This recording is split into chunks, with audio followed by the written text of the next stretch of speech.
Chapter 45, Returning the Antigonus notebook is in the apartment across the kidnappers. Although it was very coincidental, Klein believed that his intuition was correct.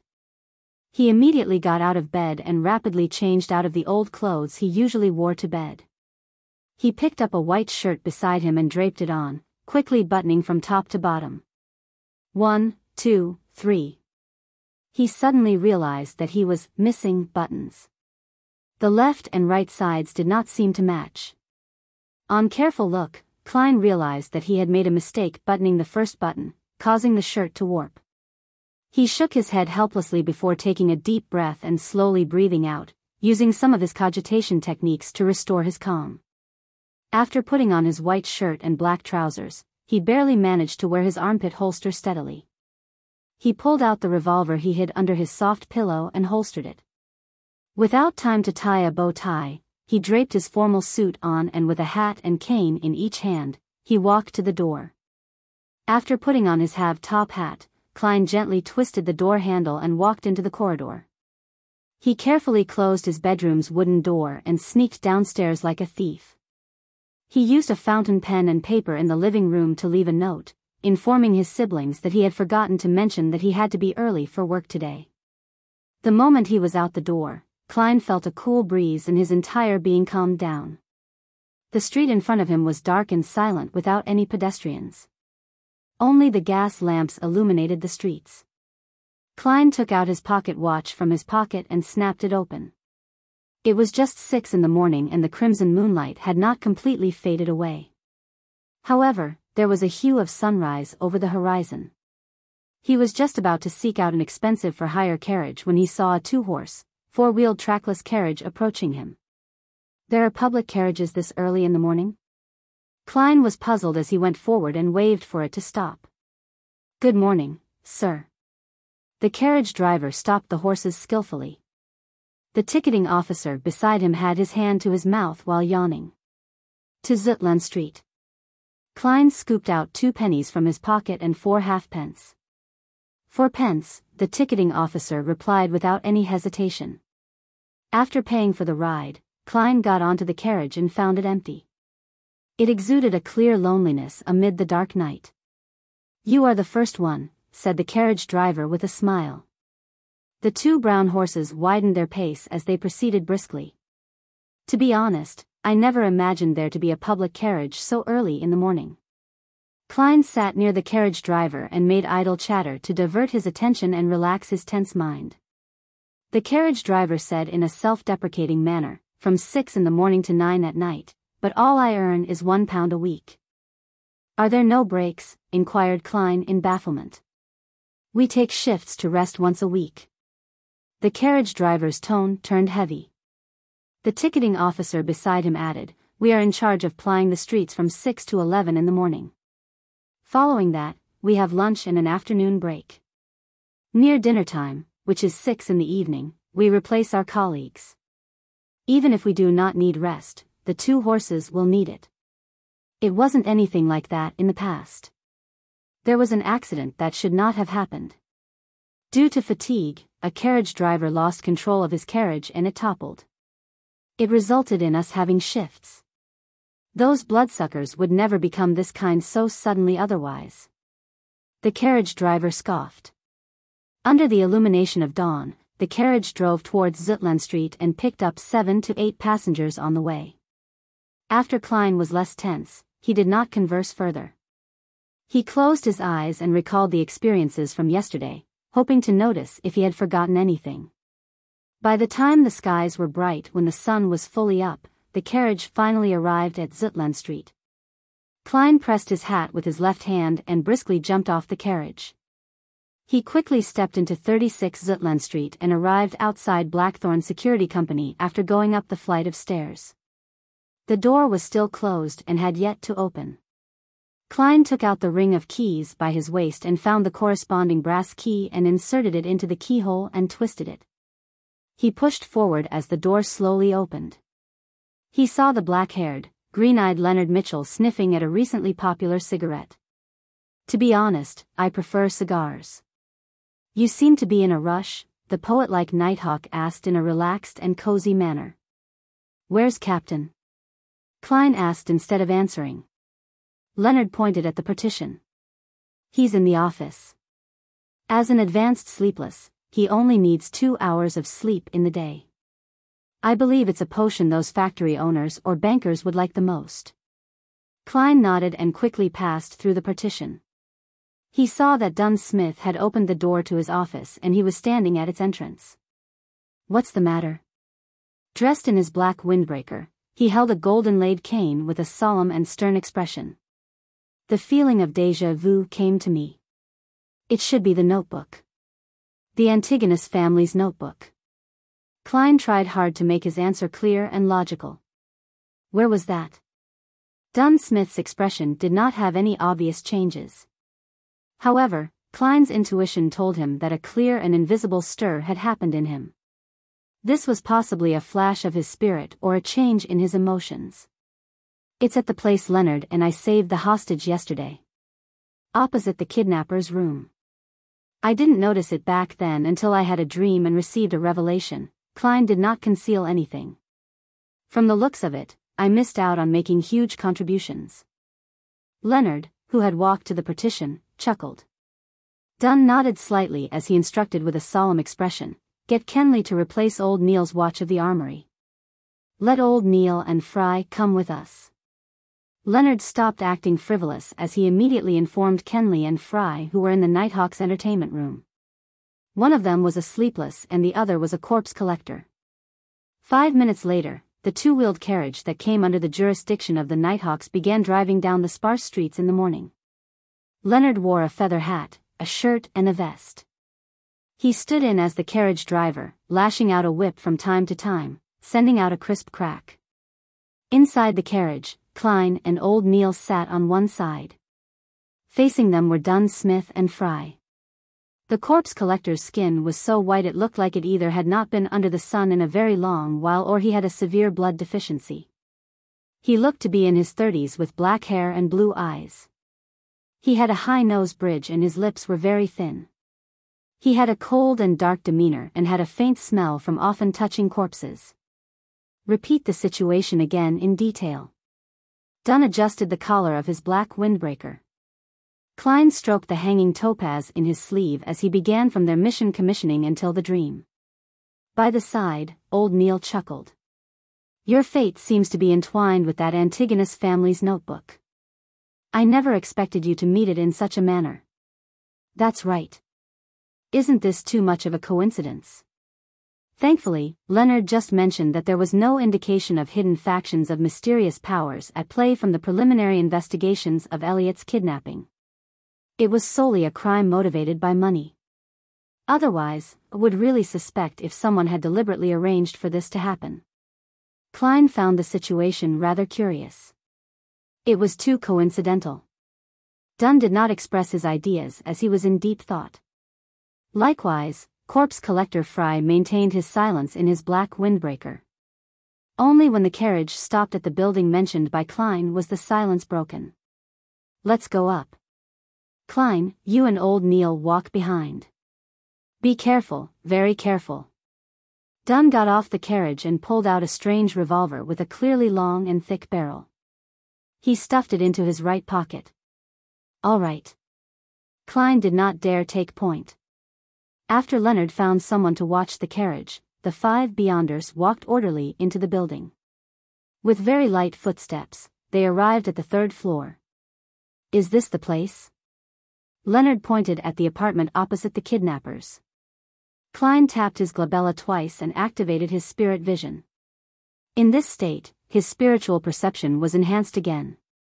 He found the door familiar as if he had once entered it before. Yes. He nodded in affirmation. Old Neil also activated his spiritual perception and after observing carefully, he said, "There's no one inside, nor are there any spiritual glows of magic." Corpse collector Fry added with his hoarse voice, "There aren't any evil spirits." He could see many spiritual bodies, including evil spirits and restless wraiths, even without activating his spirit vision.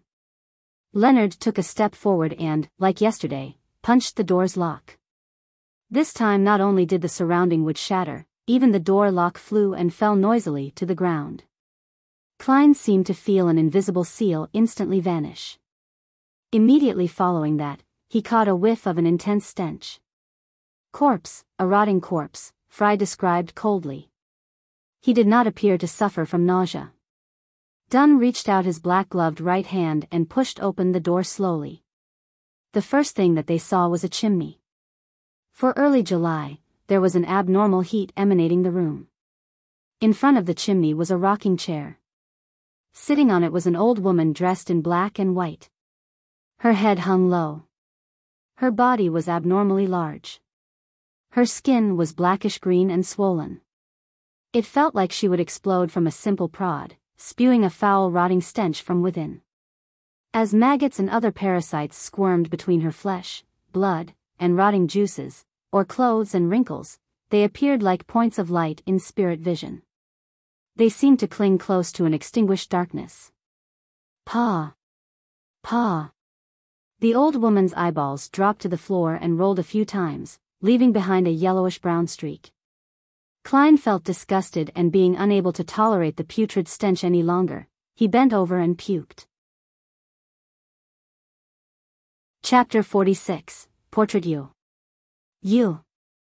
Klein squatted there, vomiting involuntarily.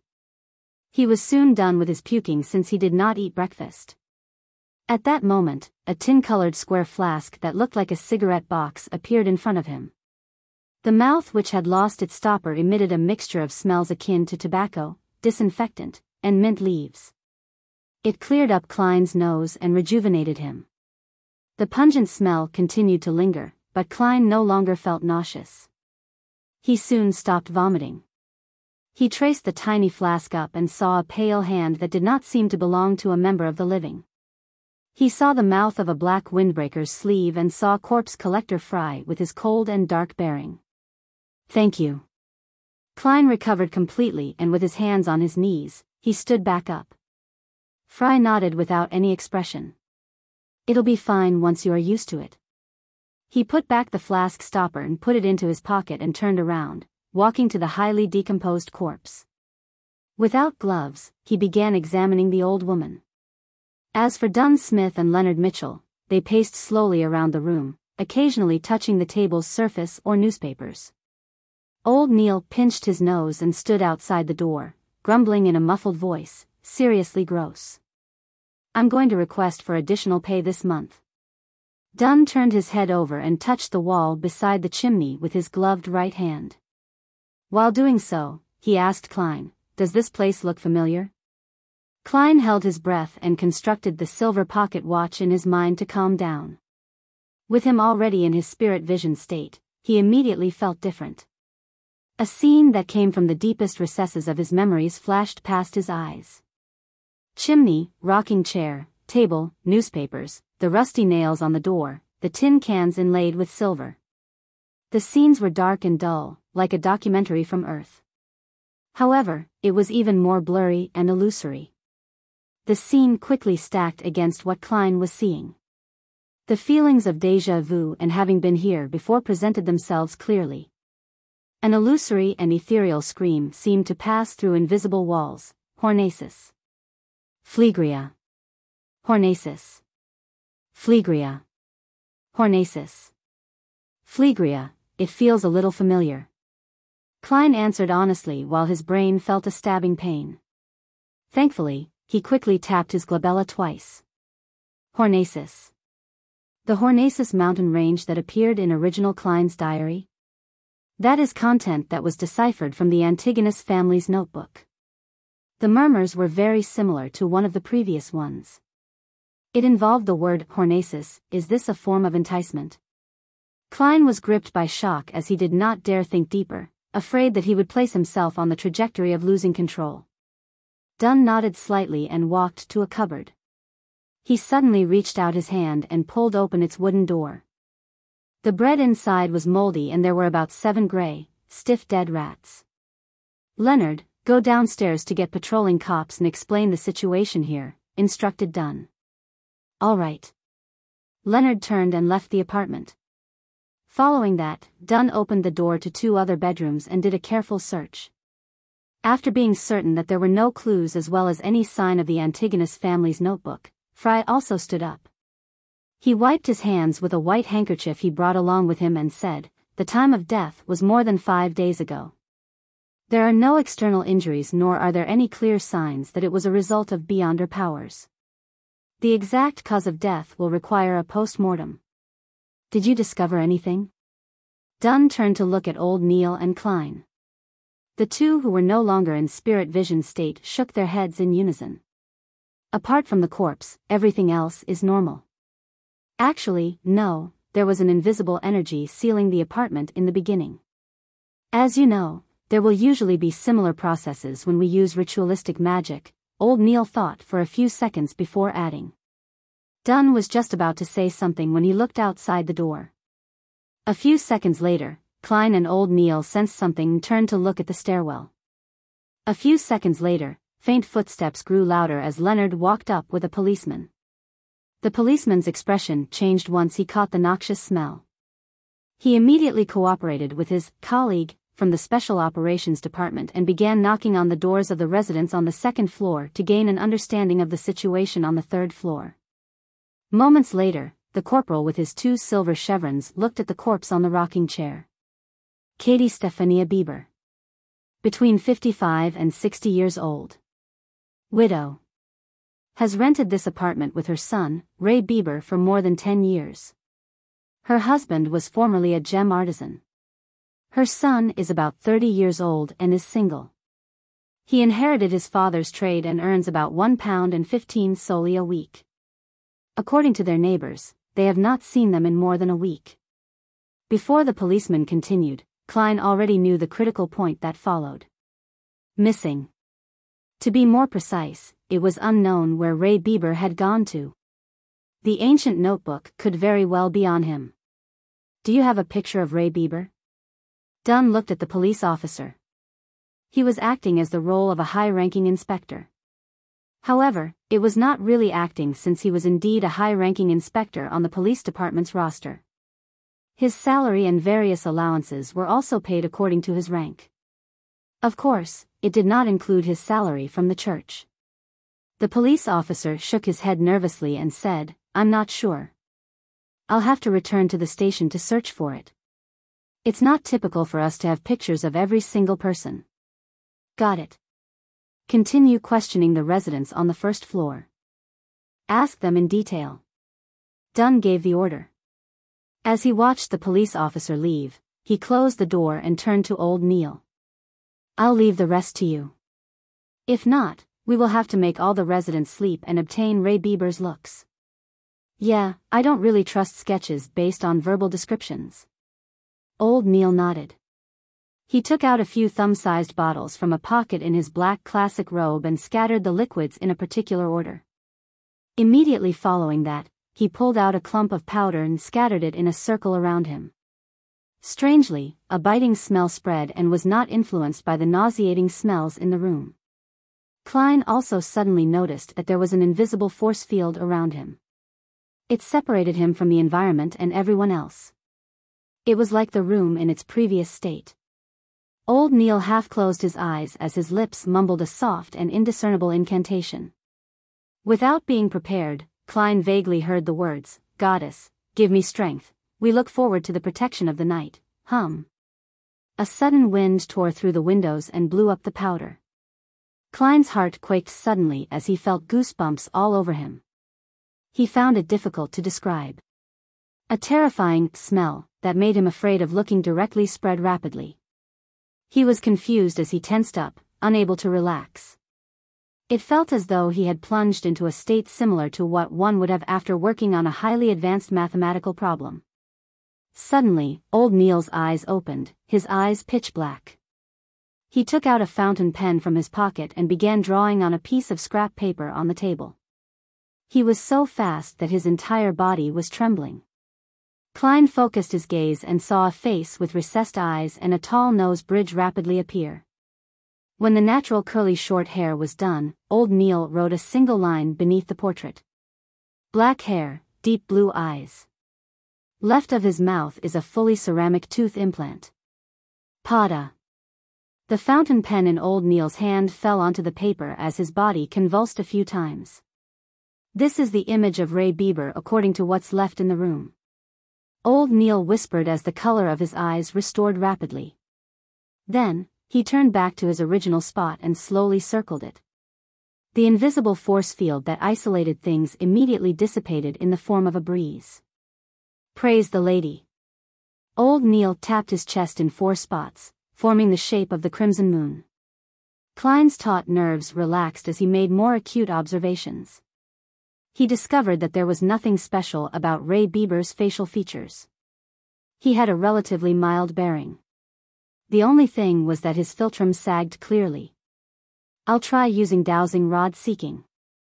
He picked up the portrait and found male clothes in the bedroom and spread them onto the ground. Dunn, Leonard, and old Neil did not stop him as they watched him place the black cane above the clothes and portrait. Fry was as silent as always. Klein's eyes turned from brown to black as he finished his recitation, only to release his grip. The black cane stood silently like it was embedded in the ground. Ray Bieber's location. Klein silently repeated to himself again. With the sound of humming wind, the cane fell down but kept changing directions while falling. Finally, it began spinning in slight circles. Without any external help, the black cane stood stably again. Klein repeated a few times with the same outcome. All he could do was shake his head at Dunn and old Neil. A strange power was interfering with his divination. Dunn took off his black glove and said to Leonard and Klein, "Take Ray Bieber's portrait and inquire the residence for a final confirmation. Following that, we will issue a warrant of arrest against him for the murder of his mother." "All right." Klein held his cane and bent down to pick the portrait. After the neighbors confirmed that the portrait was indeed Ray Bieber, Dunn instructed Leonard and the police officer to finish the procedures at the station. He and Fry headed to a few bars in Tingen City to seek help via other means. Klein and old Neil returned to Blackthorn Security Company on a public carriage. It was not even 8 by the time they arrived. Roseanne had not even clocked in.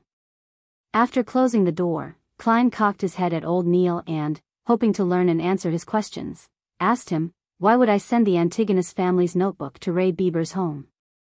This was completely in a different direction from Iron Cross Street where Welch stayed. Old Neil walked to the sofa and chuckled. "Isn't that obvious?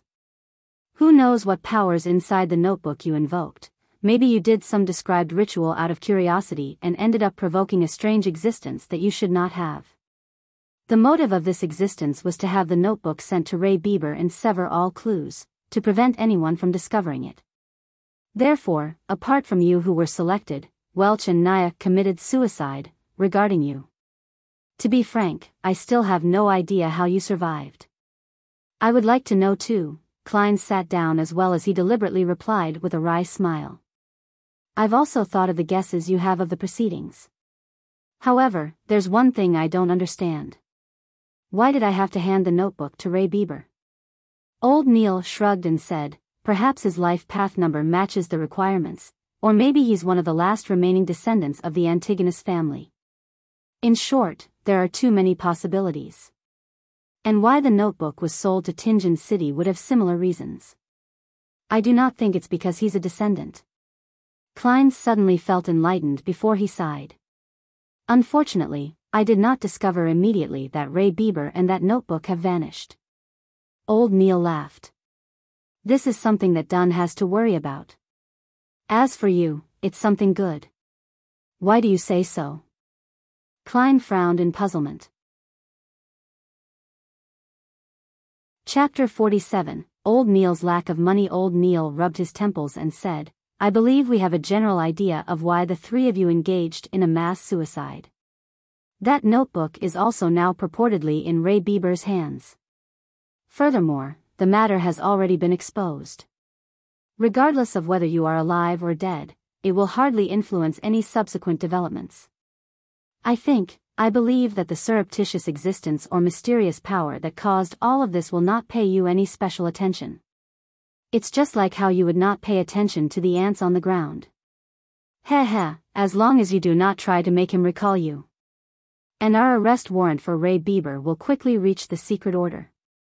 They will also be able to guess that it is related to the Antigonus family's notebook. Believe me, for a secret organization that has been in existence for more than 1,000 years, it has many channels of information. Therefore, their focus will be diverted to Ray Bieber's whereabouts, in a bid to find the notebook before us.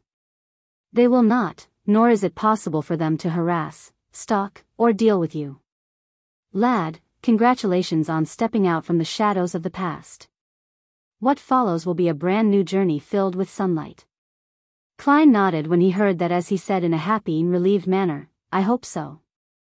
Having transmigrated here, he had been enveloped in uncertainty. Now, it felt like it had finally dissipated. However, Klein was still feeling uncertain because the notebook seemed to be tied to him in a certain manner. It went to the point of him bumping into remnant clues coincidentally from a normal mission of rescuing a hostage.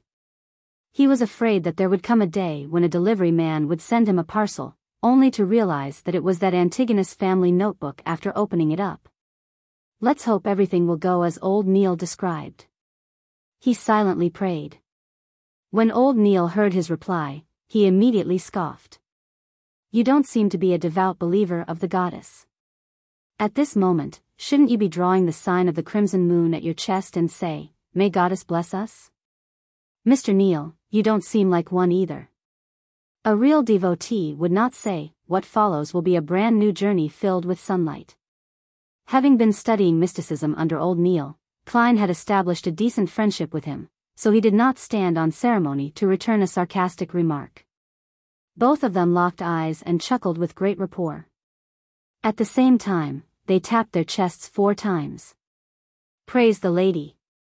At that moment, they heard the grinding sounds of machinery as the main door to Blackthorn Security Company opened. The elegant Mrs. Oriana with her fashionably coiled hair stepped into the reception hall with a light green dress. Good morning, Mr. Neil. Good morning, Klein. She held a small leather handbag as she greeted with a smile. It's another fabulous day today. A pretty good day. Good morning, Oriana. You are still as beautiful as 10 years ago, replied old Neil with a chuckle. Oriana's eyes turned to slits as she upturned her face. Mr. Neil, the way you praise is still as infuriating as 10 years ago. She enunciated the words, 10 years. Is that so? Old Neil looked at Klein, confused.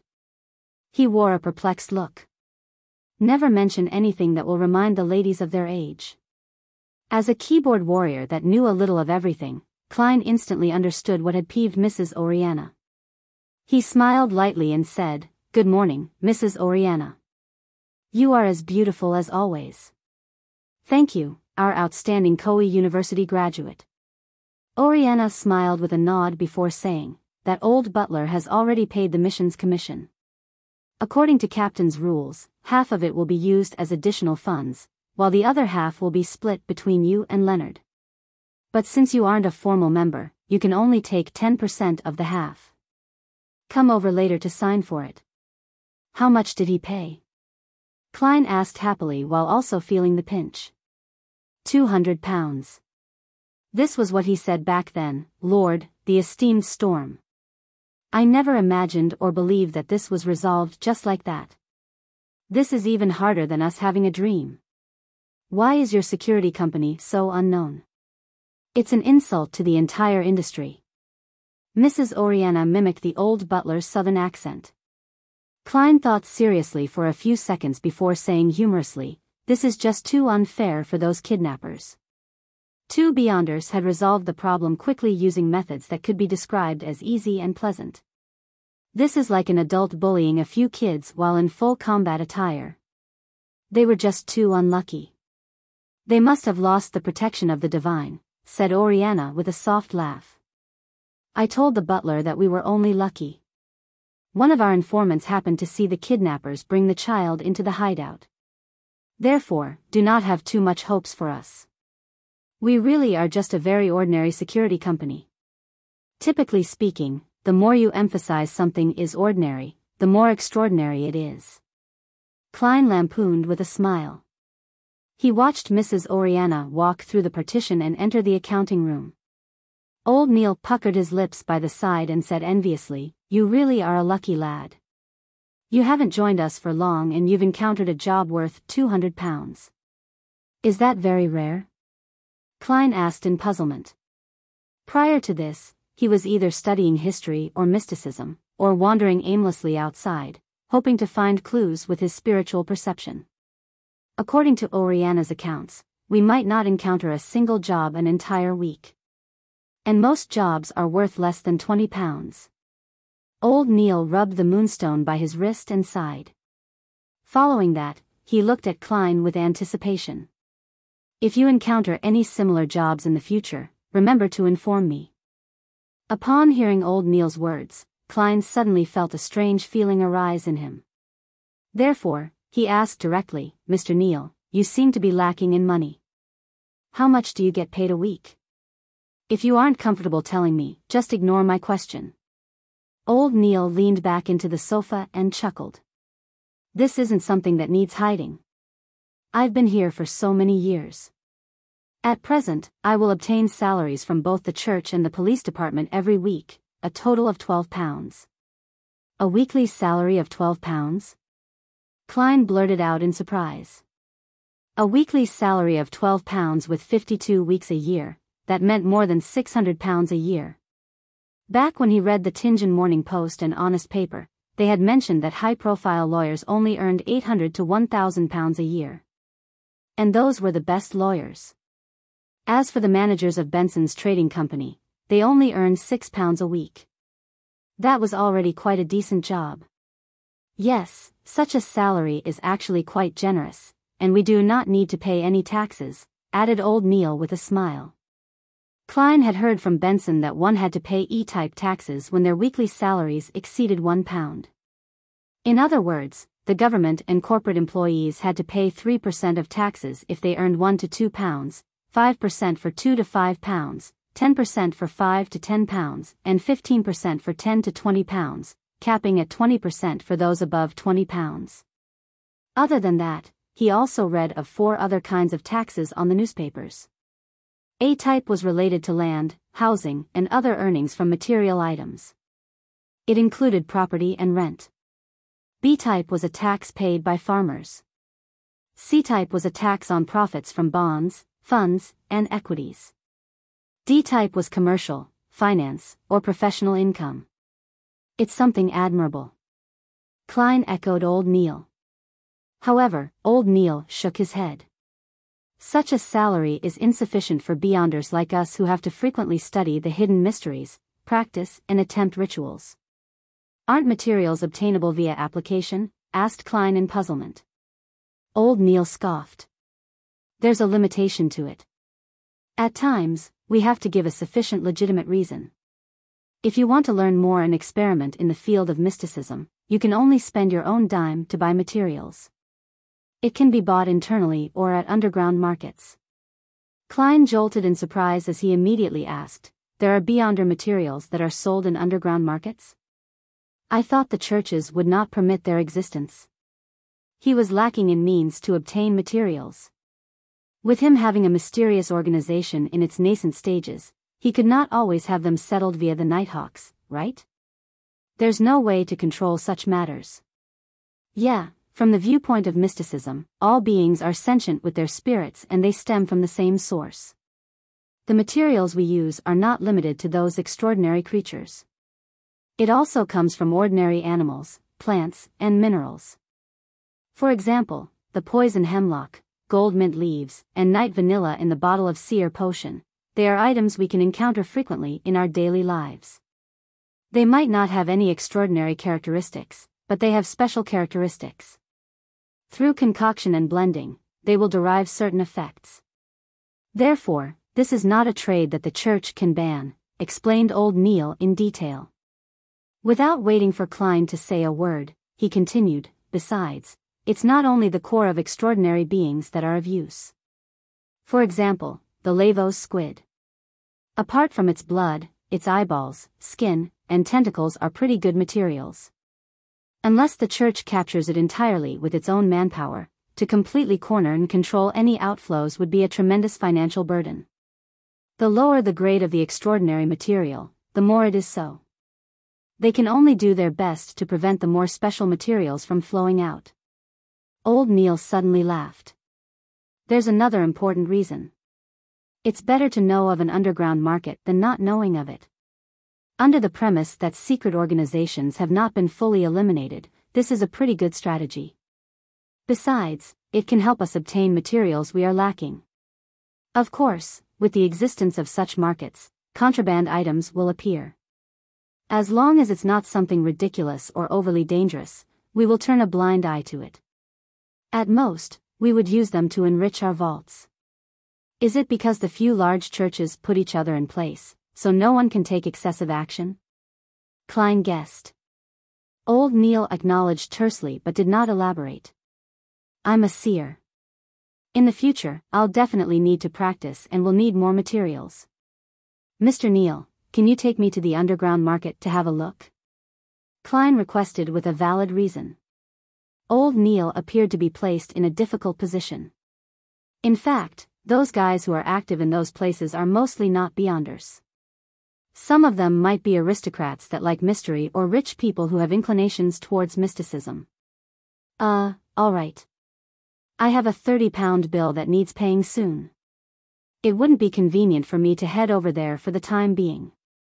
All right, Klein never expected the reason to be Old Neil's owing of money. Moments later, he said with deliberation, Mr. Neil, do you need me to lend you money? I just earned a commission of £10. There's no need. I'll be able to settle it. Old Neil patted the sofa and slowly stood up. Sigh, age is truly an enemy that biological creatures can't fight. I'm exhausted from last night's watch. Yeah, revise what I've taught you later this morning. Read more documents. Tomorrow, I'll teach you the foundations of ritualistic magic. All right. Klein got up and bade him farewell by taking off his hat. When Captain Dunn did not return at noon, Klein pretended that he was still searching for the notebook as he roamed the streets again. Having earned £10, he no longer needed to wait for the next disbursement of the funds. He could head directly to the Divination Club. Cogitation and spirit vision have been occasionally producing murmurings and illusions. It made him eager to begin acting. Chapter 48, Hanass. Vincent in the Divination Club situated at the second floor of 13 House Street, Northborough of Tingen City. Klein saw the beautiful lady that attended to visitors once again. She was still having her brownish-yellow long hair coiled, making her look mature and elegant. It was hard to tell her age. Hello, Mr. Glassy isn't here today. Would you like to change fortune tellers today? Said the beautiful lady with a smile. Upon hearing that, Klein, who had just taken off his silk hat and put it back on, was immediately surprised. You still remember me? That was already 5 days ago. The woman puckered her lips into a smile. You are the first customer that sought Mr. Glassy's services. You are also the only one to this very day. It's hard for me not to have a deep impression of you. Was this the image of him being penny-wise, pound-foolish? Klein lampooned himself as he deliberated a question. When was the last time Mr. Glassy came to the club? The lady shot a glance at him and answered seemingly in recollection, to be honest, we are unable to grasp when our members will come and go. They have their free will and personal matters to tend to. Well, I do believe that Mr. Glassy hasn't come to the club since he told your fortune that day. I wish him the best of luck. May the goddess bless him. Klein prayed and did not ask further. Instead, he asked with a smile, I'm not here for divination services this time. I plan to join the club. Really? That's our pleasure. The lady expressed a timely look of surprised delight. For the first year as a member, the membership fee is £5. It will be £1 a year thereafter. I believe there's no need for me to describe in the details again. Klein took out a £5 note he recently received as he watched Henry Augustus I's portrait depart him. After seriously checking the anti-counterfeit watermark, the woman stored away the notes seriously and handed a form to Klein. Please fill in your detailed information. Let me prepare the receipt for you. There's a receipt. You should bill it to Blackthorn Security Company. Klein was amused by his own thoughts as he picked up a fountain pen on the desk. With the blackish blue ink, he filled in his name, age, address, and company information. However, he had deliberately left his date of birth empty. To a seer, that provided profound mysteries about his body through his life path number. After receiving the receipt and finishing his registration as a member, the lady extended her right hand. Congratulations on joining Tinjin City's Divination Club. I'm Angelica Barhart, your hard-working server. This is your member cufflinks. There are special inscriptions on them which will identify you as a member. Hello, Madam Angelica. Klein shook her hand and took the dark gold cufflinks. He realized that the special inscription was written with the root word for fortune teller in Hermes. Angelica retracted her left hand and thought for a few seconds. Might I ask what divination arts you are most familiar with? Or would you prefer to learn some divination methods from the club? We will consider inviting famous fortune tellers of the corresponding domain to give classes. We will also introduce you members with similar expertise so that you can have a good time interacting with them. I know a bit of every divination art. There's no need to give me any special considerations. Klein replied with some embellishments. In addition, he inquired, can I begin telling the fortunes of others? I'm not a total rookie. He was here to act as a seer and not learn the divination methods ordinary people could learn. Angelica maintained a polite smile as she said, you can tell the fortunes of people anytime in the club. However, before we confirm your skills, we will not promote you when our customers ask. How much do you plan on charging for your fortune telling? 2 pence. Klein decided to gain an advantage with price while he was still unknown. We will go by the standard of taking an eighth, so we will be taking a quarter pence for fees.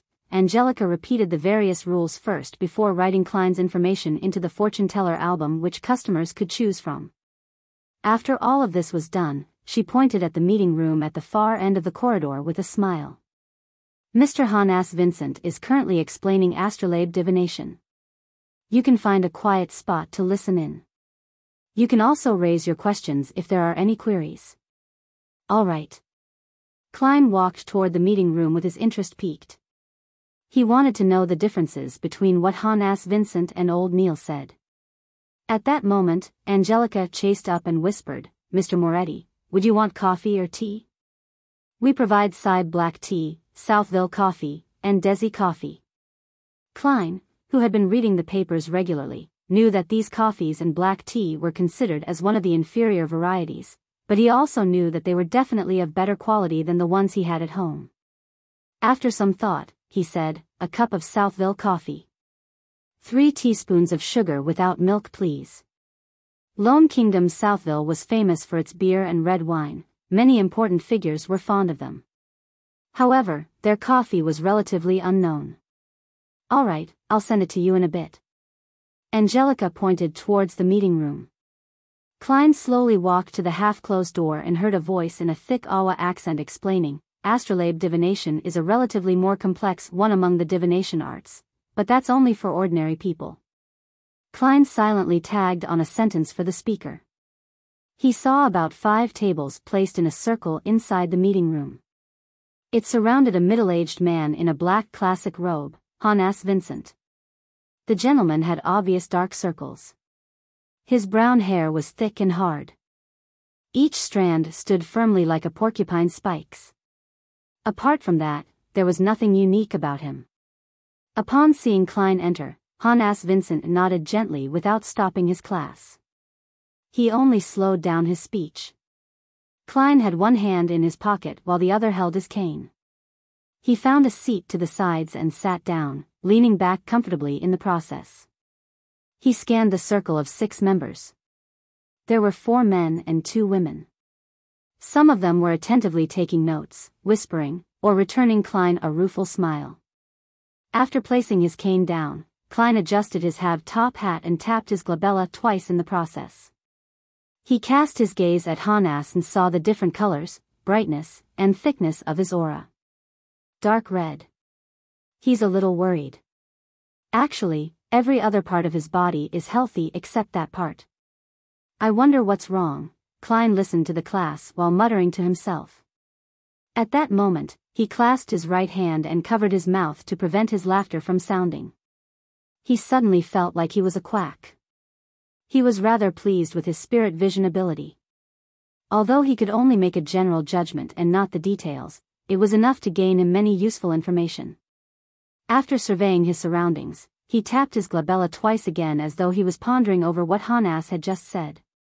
Astrolabe divination was one of the astromancy divination methods.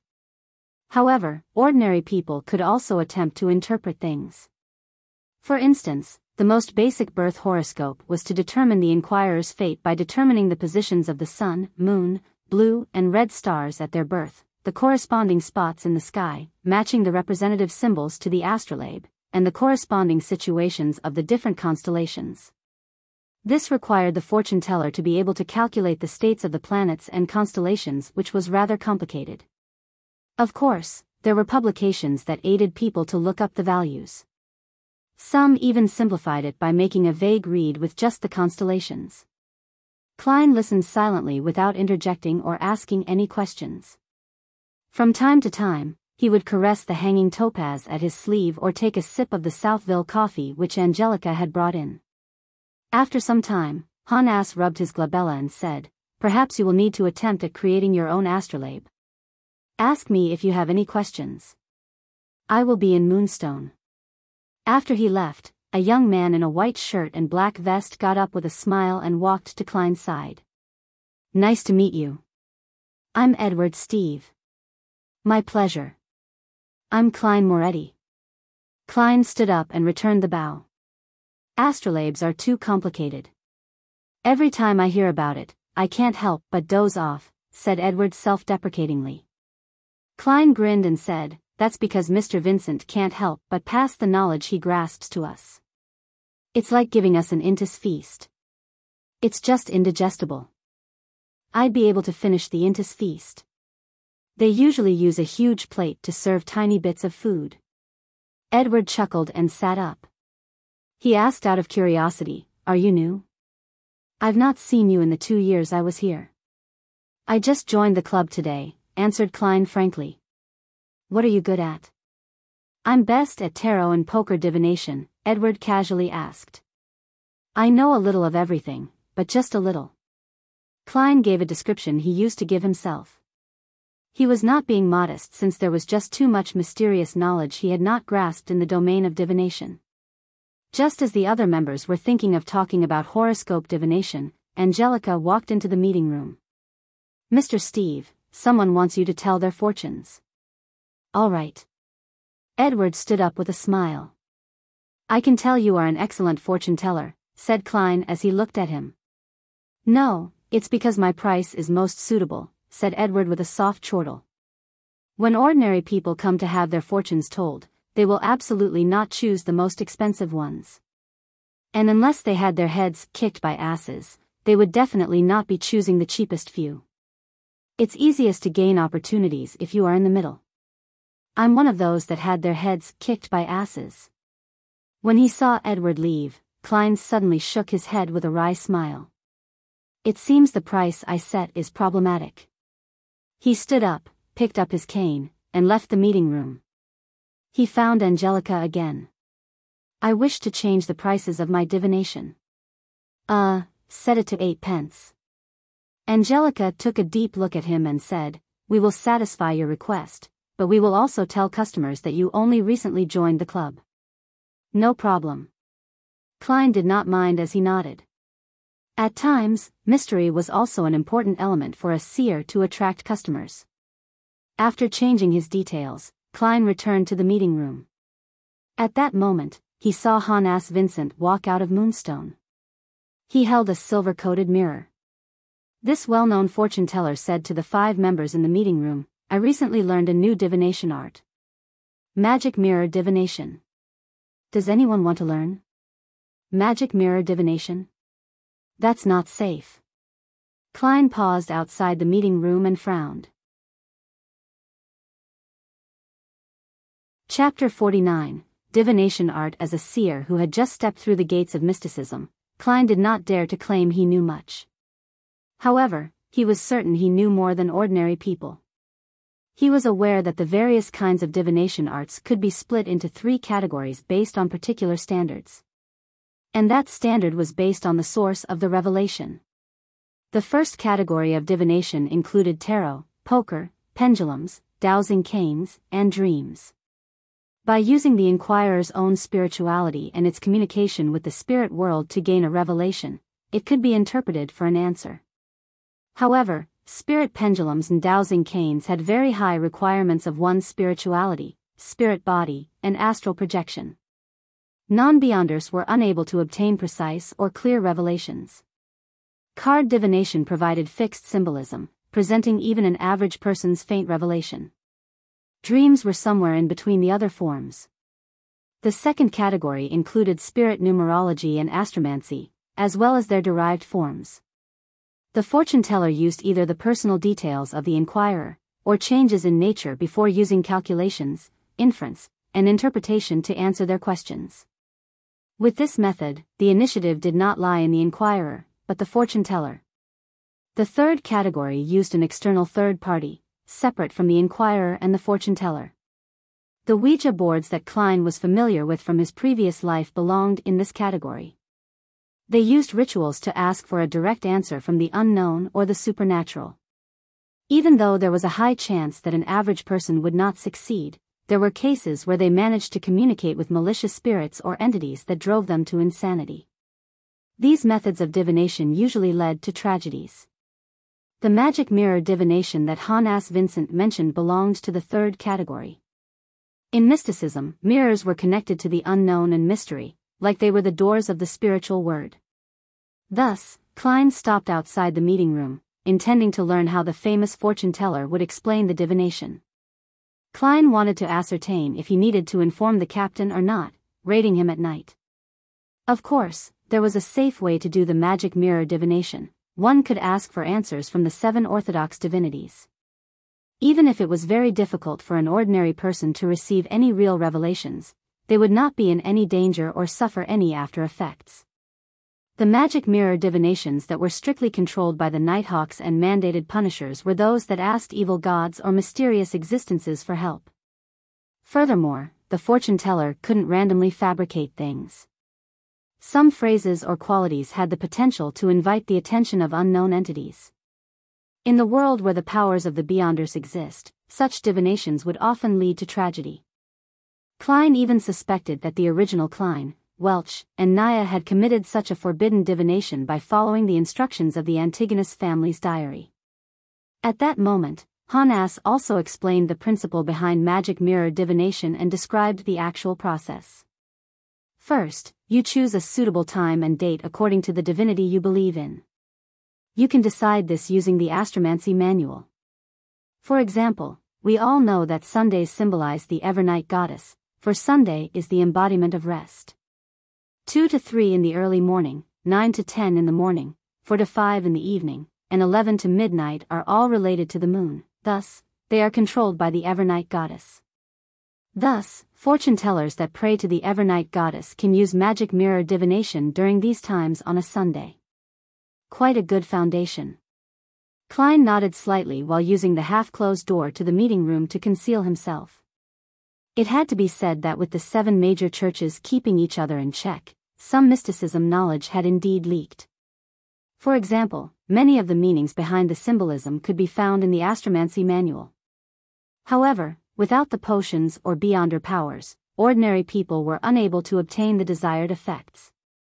Second, we must scrutinize the mirror carefully. It must be a mirror coated with silver. You place the mirror at the position representing the moon, Hanass demonstrated with the prop in his hand. No, what he needs now is spirit dowsing. First, choose a position and recite the phrase, "This place is suitable for magic mirror divination," 7 times in your head, then see which direction the pendulum turns. Clockwise for true, counterclockwise for false. Of course, if you are asking for answers from a malicious supernatural entity, the position would not matter. Rather, it would depend on whether the entity is interested in answering your questions. Klein silently corrected him. At this point, he felt like a teacher listening in on a lesson.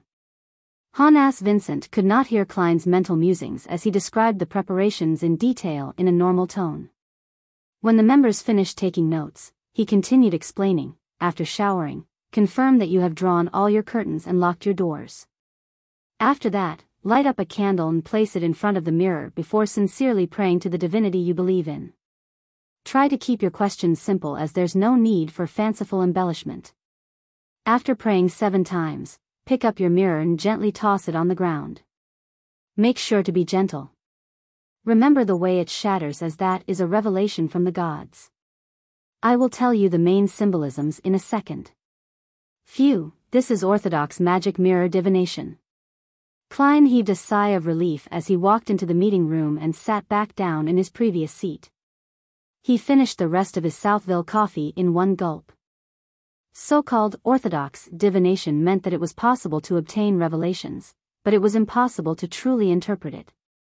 And for beyonders who reached this step, they could look straight into the mirror to obtain clear information if they received a response. As there were many potential symbolisms after the shattering, Hanass taught for a long while.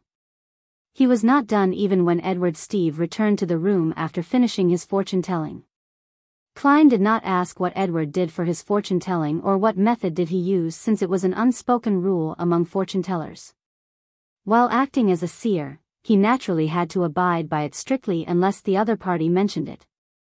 I discovered that many a time, our interpretation is too vague, as though it's meeting different requests, allowing different people to find a description of themselves from the interpretation. Edward drank a mouthful of side black tea and said with a soft sigh. For example, those that encounter adversities and calamities will eventually see the light of hope. Heh, but no one knows when the light of hope will come. For example, a journey might not be very smooth sailing, but you will definitely arrive alive. The dead will not retort me. As he did not listen from the beginning, he ignored Hanass's magic mirror divination class. Survival bias, added Klein with a smile. Survival bias generally meant that a lot of statistics would only include those who were alive and lucky. The data would ignore the dead, therefore, the results would be clearly biased. Right. Emperor Roselle was really a philosopher, marveled Edward. Speechless, Klein raised his empty cup and pretended to take a sip. The members were fully immersed in the study of horoscopes and magic mirror divination the entire afternoon. Occasionally, they would also discuss with Klein and Edward. And when that happened, Klein would try his best to meet his duty as an informal member of the Nighthawks. He would try hard to steer the topic away from anything related to beyonders or dangerous ideas.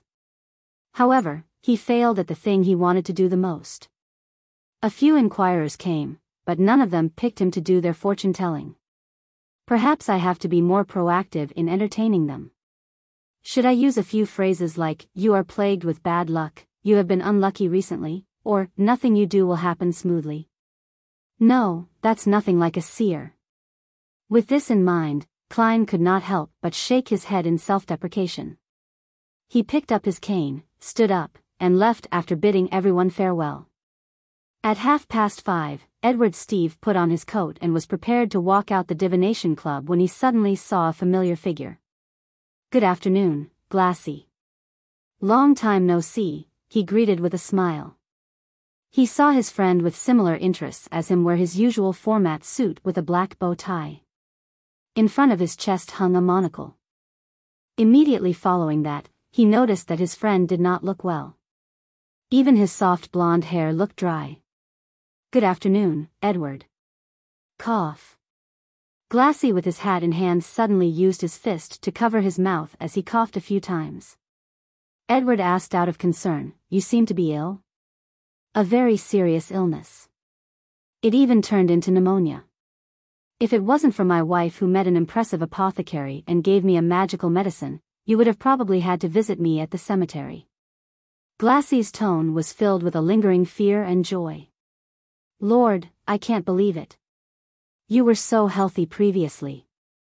Look at you, you look so frail now." I remember when I did divination on you, there were no signs that indicated that you would get a serious illness. Edward waved his cane and said with an astonished sigh. My own divination had the same result as yours. Perhaps we are not qualified fortune tellers. Besides, Glassy suddenly recalled the happenings on Monday as his expression turned abnormally serious. At that moment, the beautiful lady, Angelica, came over and bowed with a pleasant smile. After exchanging greetings, she first showed concern for Glassy's health and provided some suggestions. Then, she mentioned in passing, Mr. Glassy, Mr. Moretti, who requested your divination services previously, has joined our club as well. The one who got me to tell his fortune? Glassy's eyes lit up immediately. Lord, where is he? He just left. Angelica and Edward were unable to comprehend Glassy's abnormal reaction. Glassy took 2 steps in agitation and said, the next time he comes, please ask him when he will come if I'm not around. Glassy, what happened? Did that Mr. Klein Moretti do something to you? Asked Edward in puzzlement. Glassy raised his arm and stared straight into Edward's and Angelica's probing gazes. He said in excitement, he's a very, very, very magical. He lowered his arm and said after using very thrice, Doctor. Chapter 50, Old Neil's method of repayment. 7:30 in the evening, around the Moretti family's dining table. Klein, why do you need to be at work so early as a consultant? Would emergency matters at the security company be more dangerous? Benson forked a potato from a dish of potato stewed beef as he raised the matter in concern. Klein carefully spat out the bones from a pan-fried dish and gave his prepared answer. A batch of historical documents needed immediate shipping to Backlund. I had to be present to handle the handover and make sure there was nothing missing. As you can guess, the bunch of fist-swinging bastards don't know any Faceac. Upon hearing his answer, Benson, who had finished chewing his food, could not help but sigh. Knowledge is truly important. Making use of this opportunity, Klein took out the remaining £5 note and handed it to Benson. This is my additional payment I received today. It's time you get some decent clothes too. £5? Benson and Melissa said in unison. Benson took the note and looked at it repeatedly. He said in both shock and doubt, this security company sure is generous. His weekly salary was £1.10 solely, which meant £6 exactly every 4 weeks.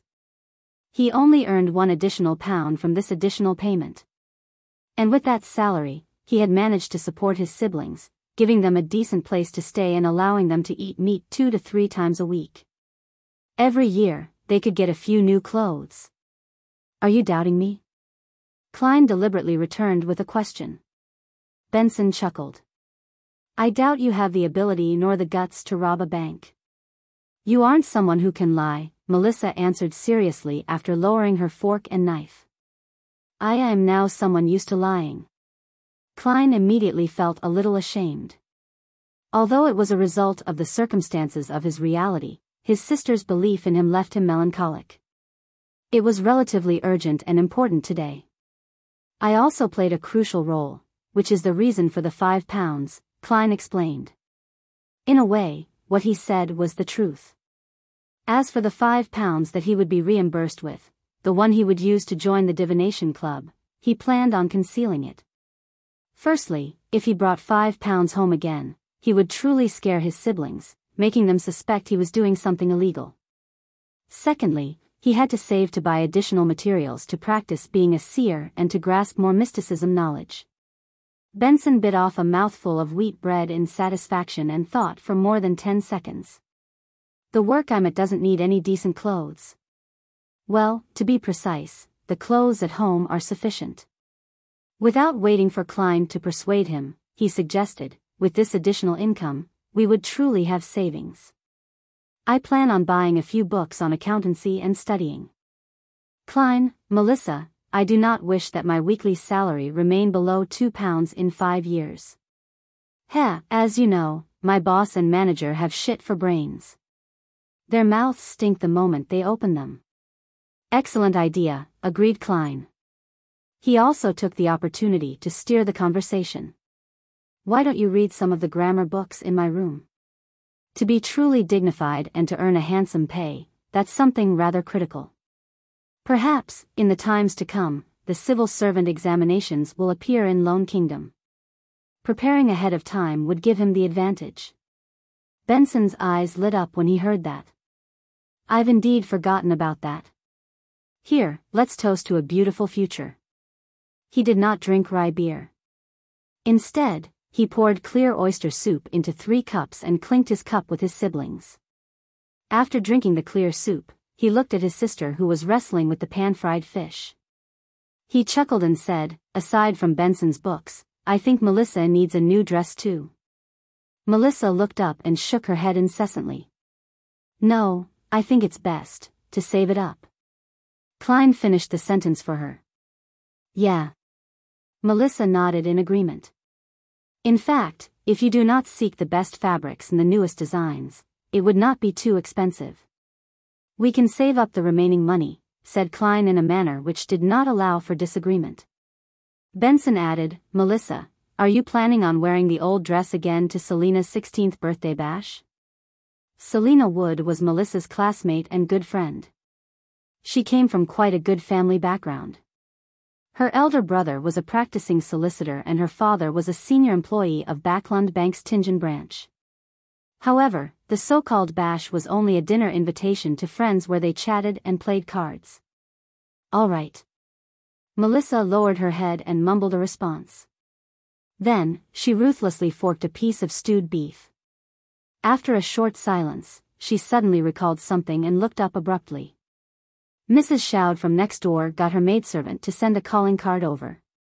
She wishes to make a formal visit on Sunday, at 4 in the afternoon tomorrow. She wants to get to know her new neighbors. Mrs. Shoud? Klein looked at his siblings, confounded. Benson rapped the side of the table with his fingers and appeared to be thinking. Mrs. Shoud from 4 Daffodil Street?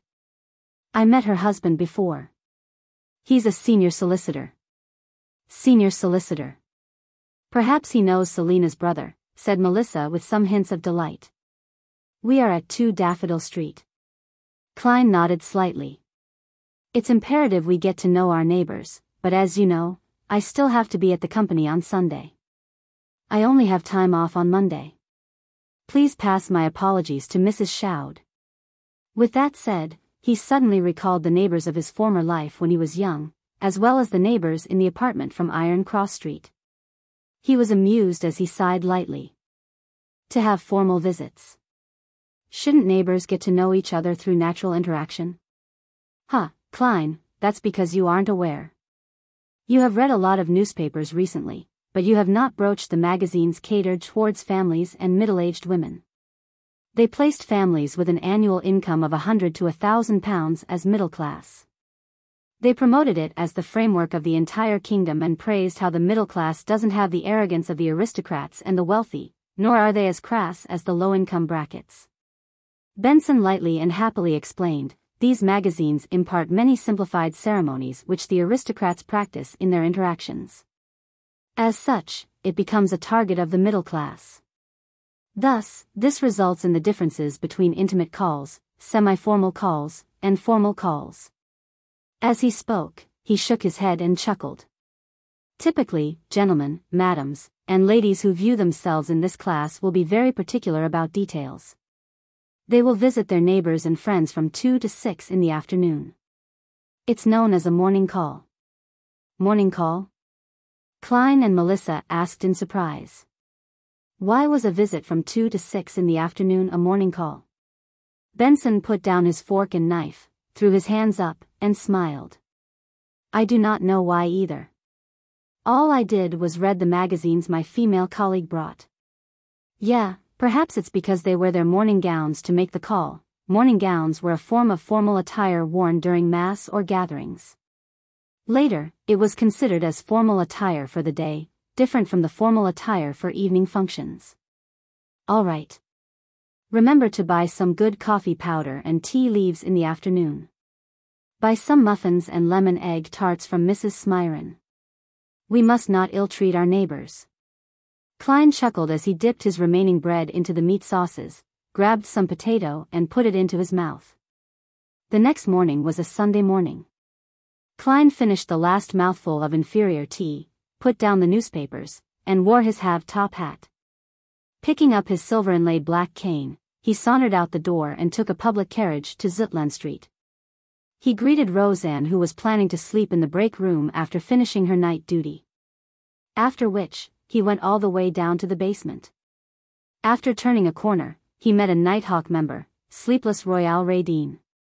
She looked like a cold lady. Her brows were long and slender, sitting atop large eyes. Her hair was a silky smooth black. "Good morning, Madame Radine," Klein greeted with a smile. Royale used her deep blue eyes to glance at him and nodded indiscernibly in return. The two quickly passed by each other when Royale stopped and said with her eyes trained forward, "Ritualistic magic is a very dangerous thing." Ah. Klein was taken aback. By the time he turned around, all he saw was her departing back. "Thank you." He frowned and shouted at Royale Radine's back. After taking a left band, he quickly met old Neil inside the armory, as well as Brett, who should not have been there. "Let's go to my place. I've already received the corresponding materials. Brett has agreed to watch the armory for me," said old Neil with a chuckle. Klein was immediately surprised. "We aren't doing it here?" Old Neil held a silver chest and tooted. "There's no space here to practice ritualistic magic." Klein did not ask further. He followed old Neil up to the streets and took a public carriage to the Northborough suburbs. Old Neil's place was a bungalow. The garden in front of it was filled with roses, golden mint, and other materials. The moment he entered, there was a carpeted foyer. There were 2 high-back chairs and an umbrella rack. Through the foyer was an expansive living room. The walls were plastered with light-colored wallpaper. The floors were a dark brown color. In the middle of the room was a tiny carpet with floral imprints, and placed above it was a heavy round table. Surrounding the table were comfortable long benches, single-seaters, and a piano. "My deceased wife loved music." Old Neil pointed at the piano and mentioned in passing, "The sofa and coffee table are in the bedrooms. Let's do the ritualistic magic in the living room." "All right," Klein replied cautiously. After old Neil put down the silver chest, he laughed and said, "Let me demonstrate to you ritualistic magic. Make sure to observe and remember the ritual."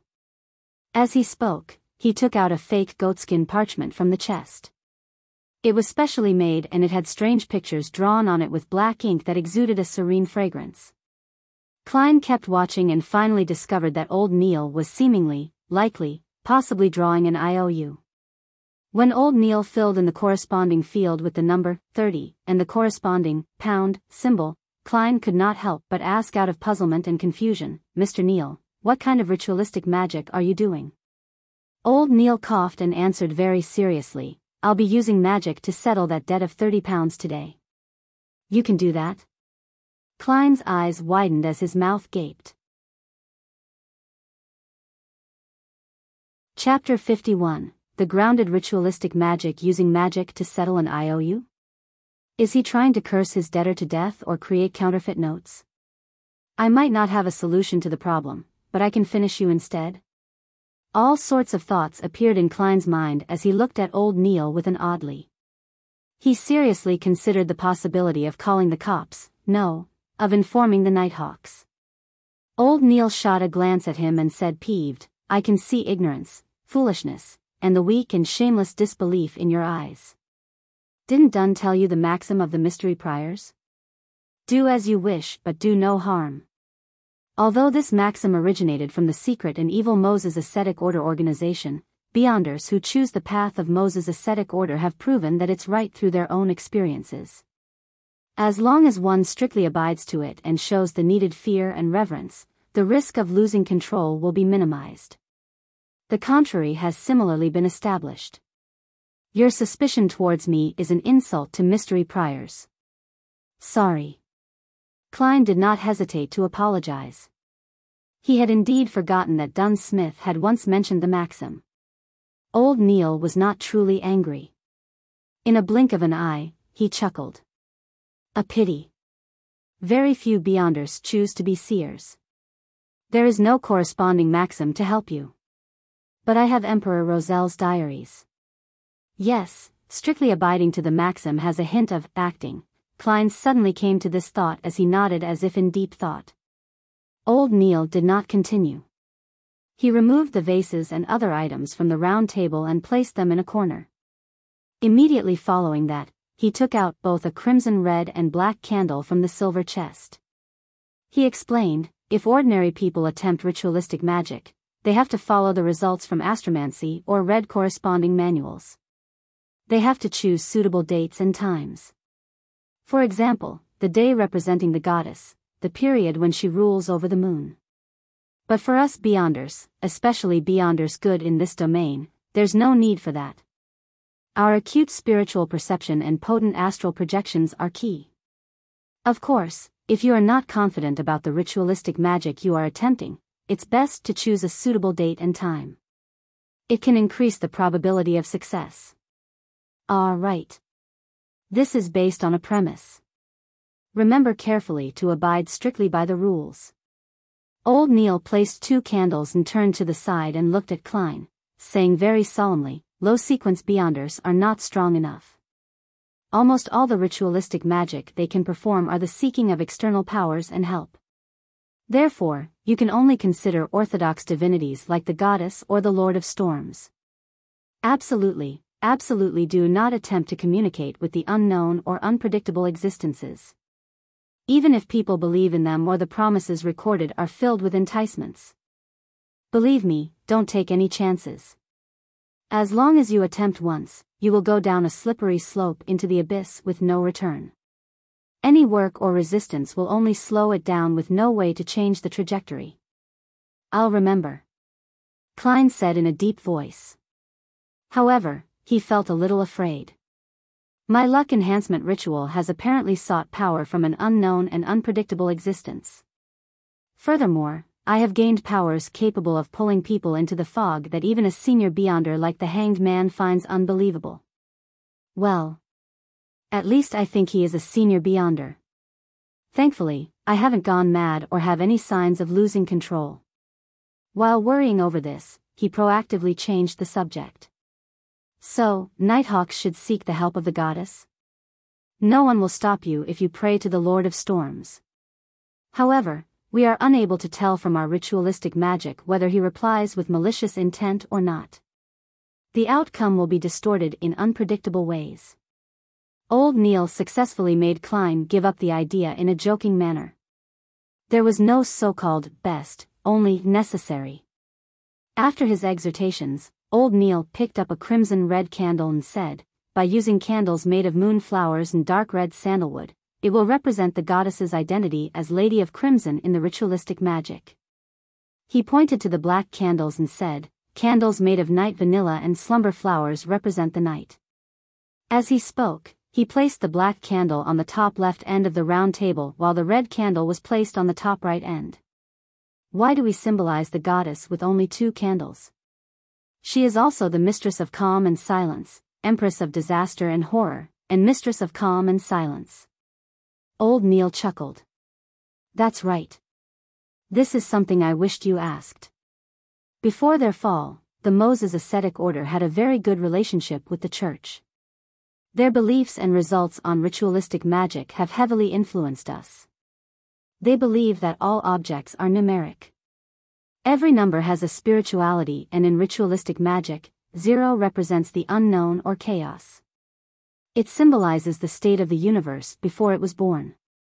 1 represents a beginning, the first creator. 2 represents the world and various divinities that were produced from his body. 3 represents contact between divinities and material objects to create all things. Here, using 2 candles represents the goddess while the 3rd candle is for you.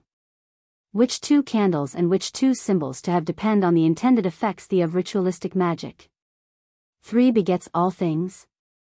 All things stem from 3. Klein could not help but recall certain things from his previous life. Seeing Klein listen attentively, Old Neil took a 3rd candle and said, this is the candle representing me. It's a very ordinary candle which only has a little bit of mint added. Take note that plants like roses, lemons, mint, moonflower, night vanilla, and slumber flower are beloved and cherished by the goddess. Viewing it from another angle, the 3 candles represent the bodies, spiritualities, and godhood of every person. After finishing the description, old Neil placed the 3rd candle in the middle of the round table. He then took out a bottle of concocted, full moon essence oil, a huge cauldron engraved with the dark sacred emblem, a silver knife with gorgeous patterns, a cup of water, and a saucer of coarse salt. To beyonders who are not good at ritualistic magic, there is a need for bells, crystal balls, silver cups, incense, or other supplementary items. However, mystery priors and seers have no need for that. These artifacts are already sufficient. Old Neil placed the fake goatskin parchment with the IOU just below the cauldron and used a special quill to hold down one corner. He turned to Klein and said, "Ritualistic magic needs a clean spiritual environment where you will not be disturbed. And that requires us to create it. The steps are to first enter cogitation. Focus your mind and with the supplementary items, draw out our strength, and construct it around us." For example, Ray Bieber's house had used holy night powder while I'll be using a ritual silver dagger. Throughout the entire process, we have to go according to the outcome we desire to confirm the symbolism and corresponding incantation. Incantations are best done in Hermes because ancient Hermes stemmed from nature. It's akin to ancient Dragonish and ancient Elvish. The effects are very direct, lacking the necessary concealment and protection. It easily causes the caster to fall into danger. This is also why it has been modified. However, it's more effective. Alright, I have to focus on the ritualistic magic. I won't explain things to you any further. Pay attention by watching and listening. Remember any problems and ask me when everything is done. Alright. Klein took 2 steps back and trained his eyes on old Neil. Old Neil's eyes rapidly darkened as invisible wind around him spun. He was silent for a moment, going from left to right, then up to down, using his psyche to cause friction and consecutively light up the 3 candles. Following that, he picked up the silver knife and stabbed it into the coarse salt. Then, he chanted in Hermes, "I sanctify you, blade of pure silver. I cleanse and purify you, allowing you to serve me in this ritual. In the name of the Evernight Goddess, the Lady of Crimson. You have been sanctified." After a short but powerful syllable, old Neil drew a silver knife and inserted it into a cup of clear water. Then, he raised it and pointed to the space beyond the round table. He aimed the blade tip in the periphery and took a step forward, circling the round table. Every step he took made Klein feel an invisible energy spew out of the silver knife. It was filled with spirituality as it connected with the air, forming a completely sealed wall. After walking 1 round, the altar was completely isolated from its surroundings. Old Neil stood in front of the round table and put the silver knife down. He picked up the bottle of full moon essence oil and dripped 3 drops on the black, dark red, and ordinary candles. Sizzle. A thin mist emanated as everything seemed to become veiled in mystery. Old Neil put down the glass bottle and looked at the fake goatskin parchment silently for 2 minutes. Then, he picked up the quill and drew a mark he controlled, a square that framed all the content, indicating that he was in control of the debt. Following that, he drew another cross, indicating that it was cancelled. Upon reaching this step, he picked up the parchment with one hand and tapped his glabella with the other to activate his spirit vision. Another invisible and exuberant energy bloomed as old Neil whispered a chant, "I pray for the power of the dark night. I pray for the power of the crimson. I pray for the goddess's loving grace. Please provide me with the funds to pay this IOU. Night vanilla, an herb that belongs to the red moon, please bestow your powers to my incantation. Moonflower, an herb that belongs to the red moon, please bestow your powers to my incantation." Klein was completely flabbergasted listening from the side. All sorts of thoughts arose in him. Such an incantation can work? Although it was recited from written Hermes. Isn't this way too simple and down to earth? Wouldn't the goddess be angry and multiply the debts severalfold? At that moment, the candlelight lit up suddenly. After old Neil finished his incantation, he closed his eyes for 2 minutes. He picked up the full moon essence oil and dripped 1 drop onto each of the 3 candles. Immediately following that, he grabbed the parchment and pulled it close to the candle representing me. When it ignited, he immediately threw it into the cauldron. Old Neil closed his eyes again as he seemed to sense the burning of the IOU. He opened his eyes after a moment and looked toward the black sacred emblem on the cauldron. The parchment was already completely incinerated. Praise the lady. Old Neil tapped his chest in 4 spots, forming the shape of the crimson moon. Then, he extinguished the candles in the opposite order as he lit them. After finishing everything, he used the silver knife to rip apart the invisible wall around him. A huge wind stirred immediately as old Neil heaved a sigh of relief. It's done. That's it? Klein asked in a daze. Has the IOU been settled? How? I don't know either. Anyways, it will be settled in a reasonable manner, said old Neil with a smile as he threw up his hands. This. Klein was unsure what expression or words to use as a response. Isn't this a little unreliable? Oh well, this is a Taoism saying, Tao begets 1, 1 begets 2, 2 begets 3, 3 begets all things. Chapter 52, Spectator, Stop Thinking About the Bloody IOU. Let's discuss the ritualistic magic. Old Neil put away the candles, cauldron, silver knife, and other items with a relaxed expression. Klein really wanted to shrug his shoulders like the Americans in his previous life, but ultimately could not bring himself to do something that ungentlemanly. He turned his focus toward the ritualistic magic and threw out detailed questions that puzzled him, receiving answers from them. For example, the incantations had a particular format. As long as they were satisfied and the key meaning was expressed in Hermes, the rest could be left to one's creativity. Of course, blasphemy or disrespectful descriptions were absolutely forbidden.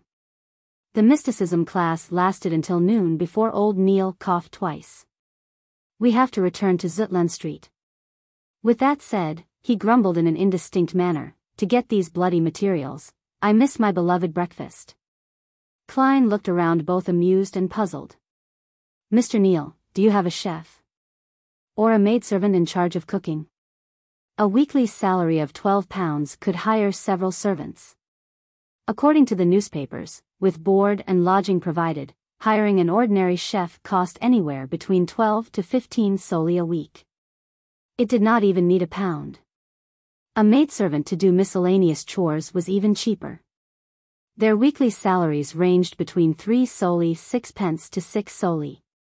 Of course, one could not bear any hope of them having any culinary skills. That's not right. With Mr. Neil's debt of £30, it's only normal he doesn't hire any chefs or servants. It seems I've asked another question I should not have asked. While Klein regretted his question, old Neil shook his head without minding it. I often attempt ritualistic magic, research extraordinary items, and read corresponding documents at home, so I don't nor is it possible that I hire ordinary people as chefs, butlers, or maidservants. I only hire someone to clean up the place regularly. And if they are not ordinary people, do you think they will be willing to do such jobs? I seem to have asked a silly question. It's possibly because I will not do anything that involves mysticism at home, explained Klein in a self-deprecating manner. Old Neil had long stood up, wore his round felt hat, and while walking out the door, rambled on. I seem to smell pan-fried foie gras. Once the IOU is completely settled, I'll definitely have one set. For lunch, I'll definitely eat roasted pork glazed with apple juices. No, that's not enough. I must have a sausage infused with mashed potatoes. You are making me hungry. Klein swallowed his saliva as he caught up to old Neil and headed for the nearby public carriage stop. After returning to Zutland Street, old Neil suddenly grunted after stepping down the carriage. What do I see? Goddess, what am I seeing? He was suddenly as nimble as a 17 or 18-year-old lad. He quickly came to the roadside and picked up an item. Klein leaned close out of curiosity and looked carefully. He realized it was a wallet with fine workmanship. With his lack of experience, he could barely tell if the dark brown wallet was made of buffalo skin or sheepskin, but he noticed a small light blue logo embroidered on the side of the wallet, a white dove spreading its wings as if ready to take off. That was Klein's first impression. The second thing he noticed was the stack of paper notes in the bulging wallet. There were more than 20 gray notes imprinted with black ink, gold pounds. Old Neil opened up the wallet and pulled out the notes. When he looked at it carefully, he immediately chuckled. 10-pound notes. The Honorable Founder and Protector, William I, wow, goddess, there's a total of 30 notes. There's also a few 5-pound notes, 1 pound and 5 solely notes. More than 300 pounds? That's a huge amount of money in every meaning of the word. I might not even earn that much in 10 years. Klein's breathing turned heavy involuntarily. As the amount of gold pounds was immense, picking up such a wallet was equivalent to picking up a briefcase of banknotes in his previous life. I wonder which gentleman dropped it. He can't be someone ordinary, analyzed Klein calmly. Such a wallet was clearly not a woman's. There's no need to care who he is, said old Neil with a chuckle. It's not like we attempted to divine and take money that doesn't belong to us. We should wait here for a moment. I believe the gentleman will soon be back searching for it. It's not something that can be given up no matter who it is. Klein heaved a sigh of relief. He had a brand new understanding of old Neil's morals. He was rather worried that he would have used the goddess's bestowment as an excuse and paid off his debt. He was still wondering how to prevent it and persuade him otherwise. Is this, do as you wish, but do no harm? Klein suddenly learned something new. The duo did not wait more than a minute by the streets when a luxurious four-wheeled carriage zoomed over. Its side had a light blue logo with a dove spreading its wings. The carriage stopped, and a middle-aged man dressed in a black formal suit with a bow tie of the same color alighted. He looked at the wallet, took off his hat, and said politely, "Sirs, that should be my master's wallet. Your logo is proof of everything, but I need to make additional verifications. This is to be responsible for all parties." "Might I ask how much money is there in the wallet?" replied old Neil politely. The middle-aged man was taken aback as he said in a self-deprecating manner almost immediately, "As a butler, I do not know how much money master had in his wallet. Sorry. Please permit me to ask." "As you wish." Old Neil gestured for him to do as he pleased. The middle-aged man walked to the carriage's side and through the window, conversed with the person within. He approached Klein and old Neil again and smiled. "More than 300 pounds, but less than 350 pounds. My master does not remember the exact number." "Does not remember. That's really some filthy rich guy. If I had that much money on me, I would definitely be counting it again and again." Klein was filled with envy. Old Neil nodded and handed the wallet back. "With the goddess as proof, this belongs to you." The middle-aged man took the wallet over and did an estimate before pulling out 3 10-pound notes. "My master is Sir Deweyville. He wishes to commend your morals. This is what an honest person should receive. Please do not reject it." "Sir Deweyville? The one who established the Deweyville Trust? The Sir Deweyville who provided cheap rental apartments to the working class?" Klein immediately remembered the name. He was a knight that his brother respected but did not believe was grounded in reality. "Thank you, Sir Deweyville. He is a kind and generous gentleman." Old Neil did not stand on ceremony as he received the 3 notes. After watching Sir Deweyville's carriage depart, he turned to look at Klein when he saw that there was no one around. He flicked the notes and chuckled. 30 pounds. The IOU is settled. I said it will be settled in a reasonable manner. This is the power of magic, holy fucking power of magic. That actually works. Klein was once again flabbergasted.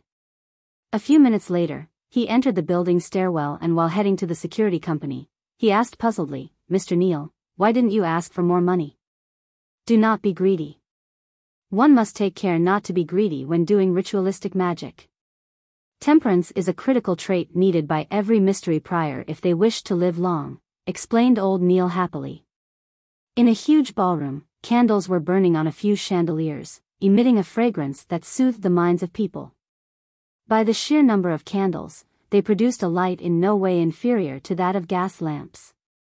There were long tables with pan-fried foie gras, grilled steak, roasted chicken, fried tonguefish, desi oysters, mutton stew, cream soup, and other delicacies. In addition, there were bottles of mist champagne, Ormer grape wine, and Southville red wine. They were all glistening with a tempting glow under the light. Servants in red vests carried trays with crystal cups and shuttled between the gentlemen and ladies dressed both elegantly or gorgeously. Audrey Hall was wearing a collared, high-waisted, pale white dress with engagiantes. Her corset was tightly fitted, while her voluminous layers were puffed up perfectly with a cage crinoline. Her long blonde hair was coiled up in an elegant bun and the earrings, necklace, and rings she wore sparkled brightly. At her feet were a pair of white dancing shoes that were stitched with roses and diamonds. How many petticoats am I even wearing? 5. 6.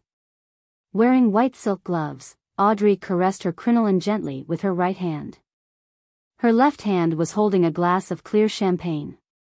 Audrey was nothing like her usual self, usually placing herself center stage of banquets and making her the focus of attention.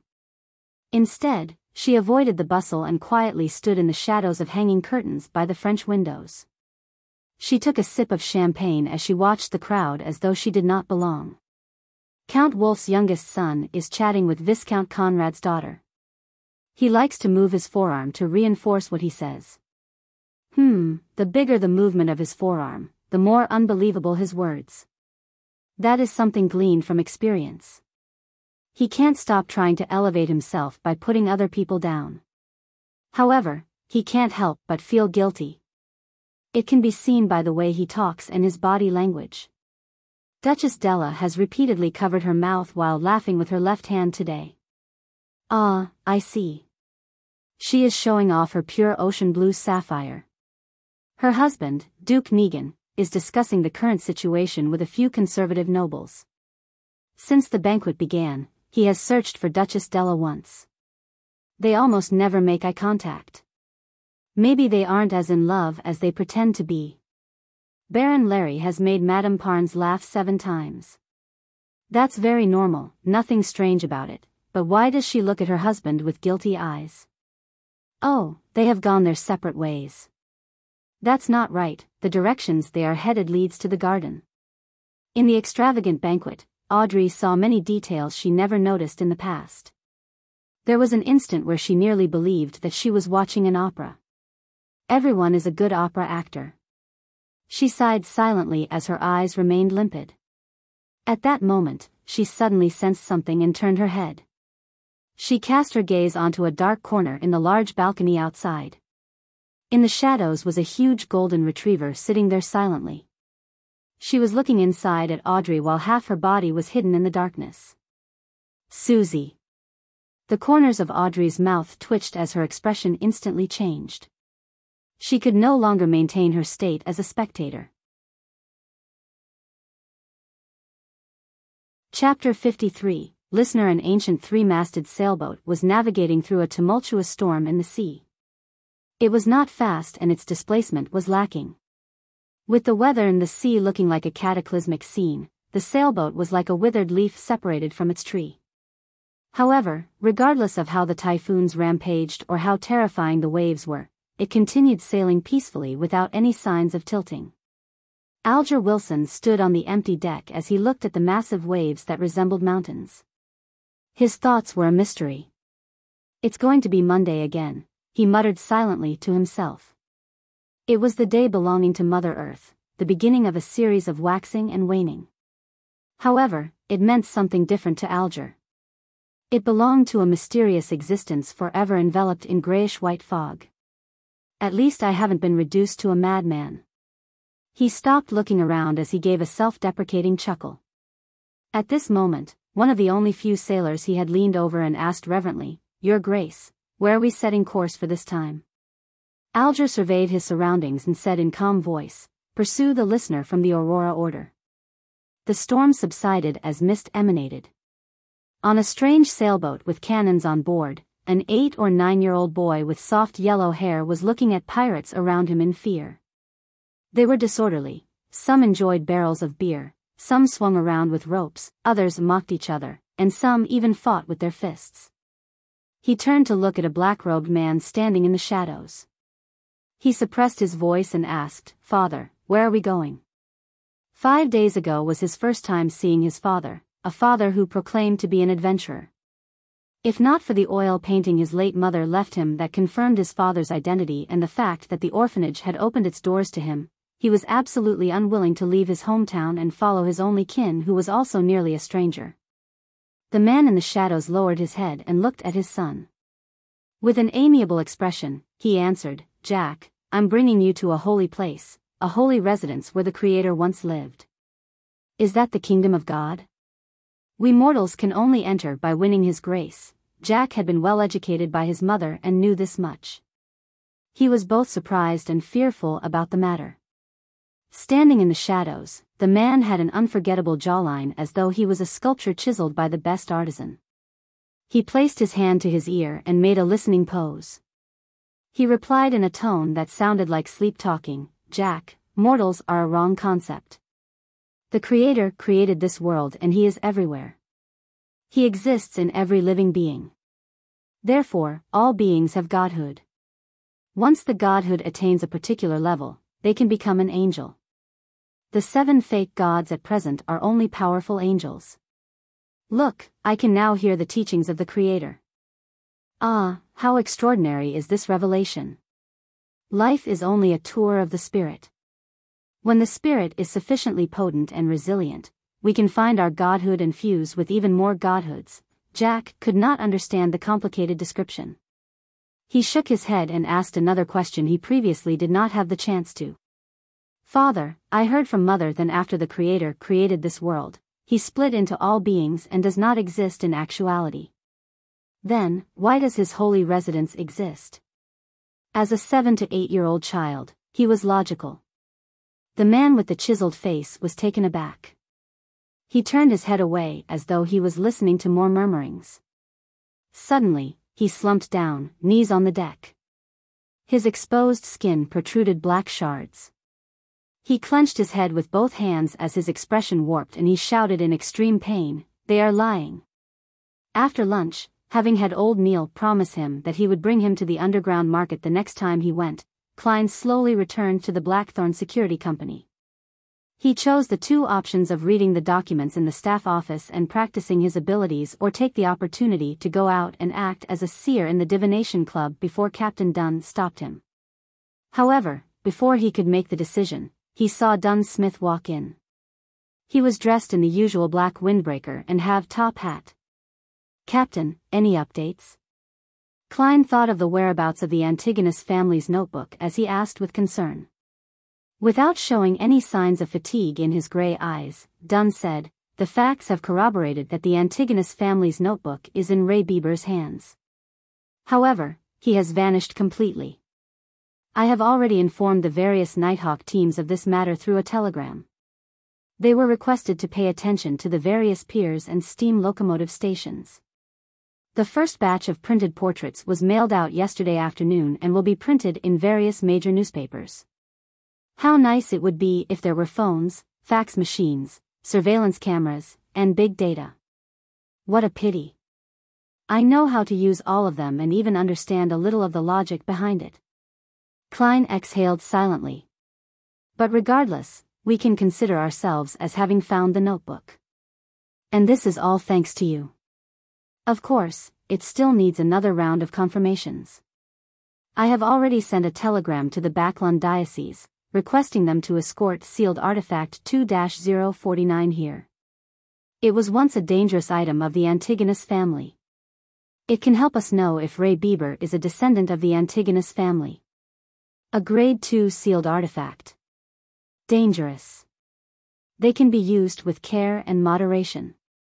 Klein had originally wanted to ask about the sealed artifact, its special abilities, and the danger it posed out of curiosity, but he instantly recalled that he lacked the necessary clearance. He had no choice but to give up. May Goddess bless us. Klein tapped 4 spots on his chest, forming the sign of the full moon. Dunn pushed open the door to his office and said with a slight nod, "The goddess has always been protecting us."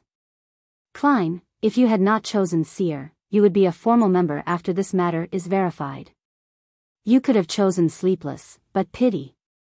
To be frank, I'm still puzzled over your choice. Although Corpse Collector is quite off-putting, you have seen daily as well. You should know that spirit mediums vary in strength. As for Mystery Priors, they're a good choice too. At the very least, you have old Neil as a role model, so he will make sure the risk of losing control is minimized. With regards to this question, Klein had prepared an answer from the beginning. He just never had a chance to use it since Dunn did not ask. He was only able to answer in passing. He organized his words and said, "My considerations stem from the fact that Seers and Mystery Priors are considered Beyonders with a support role. They do not need to always face enemies, for that's too dangerous. And both you and old Neil said that in the domain of mystery and Beyonders, curiosity and experimentation usually brings about terrifying outcomes. Describing Mystery Priors as prying mysteries made me worried, so. As you know, I was only an ordinary graduate not long ago. A lack of guts is the only reason I made such a choice. I have to say that this is a very reasonable answer that goes beyond my expectations." Dunn massaged his temples and chuckled. He turned halfway as his gray eyes sized up Klein. "Continue going out for now. Do not limit yourself to the paths leading from Welch's Place to Iron Cross Street. Perhaps you might sense the notebook and help us confirm Ray Bieber's location." "All right." Klein realized that he no longer need to be in a dilemma. He bade Dunn farewell and turned around, his heart beginning to count. 3, 2. "Hold on," shouted Dunn. Klein turned his head and smiled. "Captain, is there anything else?" Dunn coughed slightly and said, "Well, support Beyonders have to fight their enemies from time to time. Although Seers sound like they can avoid such battles, they are not to be ignored. You have to maintain your shooting skills and work on increasing your strength. This is what I'm working hard towards." Klein pointed outside. "I'll be leaving." "All right." Wait a moment." Dunn shouted for him once more. As he pondered, he said, "Perhaps I have to consider hiring a combat trainer for you. Of course, this matter is under the premise that you become a formal member." Klein responded tersely before asking carefully, "Captain, is there anything else?" "No." Seeing Klein's unbelieving eyes, Dunn shook his head and smiled. He emphasized again, "Really, nothing." Only then did Klein walk past the partition divider. He bade farewell to Roseanne and Mrs. Oriana and headed to the shooting club for practice. With all of this done, he went to the Divination Club and saw the beautiful Angelica standing there reading newspapers leisurely. "Home." Klein silently read. With the cane in hand, he walked over and greeted with a smile, "Good afternoon, Madame Angelica." "Good afternoon, Mr. Moretti." In no rush, Angelica put down her magazine. She stood up and said, "Not long after you left yesterday, Mr. Glassy came. He just recovered from a major illness." Klein heaved a sigh of relief as he smiled. "That sure is something worth celebrating." Upon hearing this, Angelica, who was secretly observing him, lowered her voice and asked out of curiosity, "Mr. Glassy said that you are a very, very, very magical doctor. Are you?" "What?" Klein looked at the lady in front of him, suspecting if he was hearing things. "What made him think I'm a doctor? Even I do not know." Chapter 54, The First Divination Requester. Upon seeing Klein's odd expression, Angelica immediately felt her beliefs waver. "Is that so? Mr. Glassy mentioned that you were able to tell of an ailment in his lungs simply from observation." Her voice softened until she finally shut up. "Observation? A dark glabella?" Klein was instantly enlightened as he shook his head with a chortle. I believe Mr. Glassy was mistaken. He was planning on being perfunctory, but after recalling that no one sought his divination services the entire afternoon yesterday, his mind whirled. It affected his goal of acting as a seer, so he explained, it's actually a form of divination. Divination? But Mr. Glassy only mentioned that you observed his face. That's also considered divination? Asked Angelica in shock and doubt. Klein smiled, composed.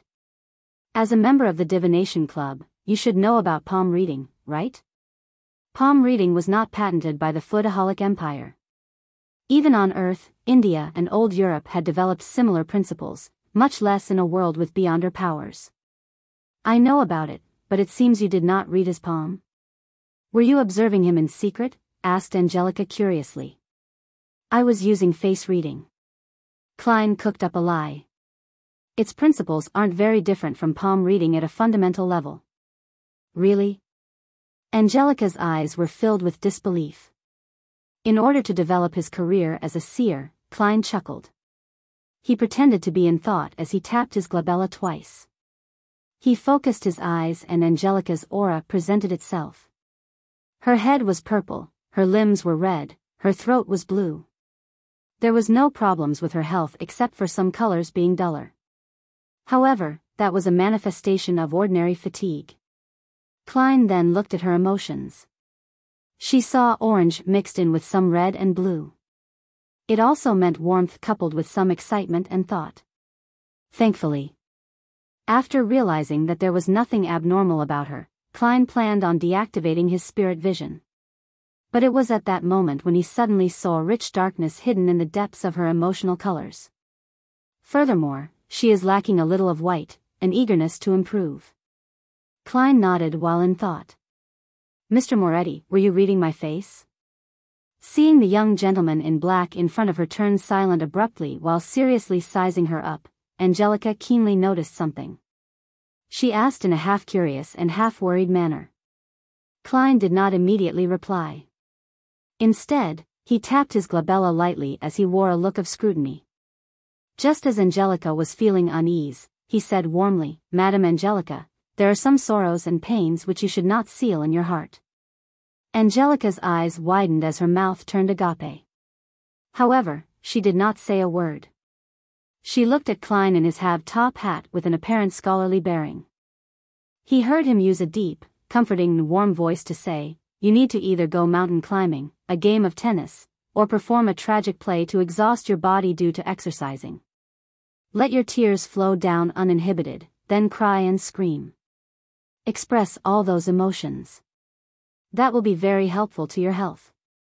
The moment those words entered her ears, Angelica felt like she had transformed into a statue. She stood there motionless. She tried hard to blink as she lowered her head in a fluster, saying deeply, Thank you for your suggestion. It seems like there are many members here today. Klein did not continue. As though he had not done any divinations prior, he turned to his side and looked to the meeting room at the end of the corridor. Sunday afternoon, at least 50 members. Angelica's voice sounded a little hoarse. She only mentioned the key terms. She paused as her vocal pace gradually returned to normal. Do you want tea or coffee? Side black tea. Klein nodded slightly. He politely took off his hat and slowly walked to the meeting room. Only when he vanished behind the door did Angelica exhale slowly. The Divination Club's meeting room was very large. It was nearly twice the size of Klein's high school classroom.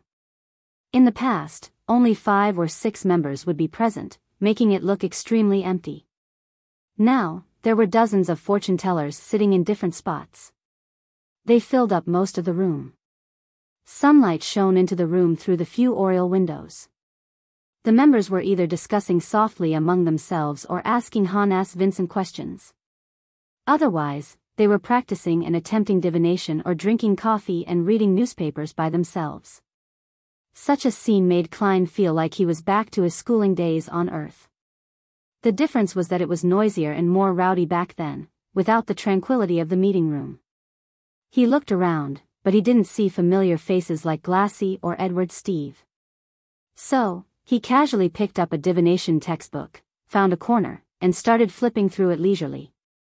Very soon, Angelica came in with a cup of tea and left it on the table before Klein. As she was leaving quietly, she suddenly saw Mr. Moretti take out an exquisite-looking silver chain from his left sleeve. There was a chunk of pure topaz hanging on the silver chain. What is he doing?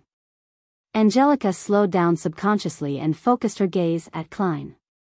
Klein held the silver chain with his left hand and allowed the topaz to hang above the side black tea, just short of touching the surface of the liquid. With a serene expression, he half closed his eyes and the atmosphere around him suddenly turned quiet. The topaz started moving slightly, along with the special-looking silver chain, in a clockwise direction. Upon seeing this, Angelica found Mr. Moretti extremely mysterious. "The black tea you provide is great," Klein said softly after he opened his eyes with a smile. His actions were intentionally done for Angelica to see. If he wanted people to select him for his divination services, Angelica's recommendation was a very crucial factor.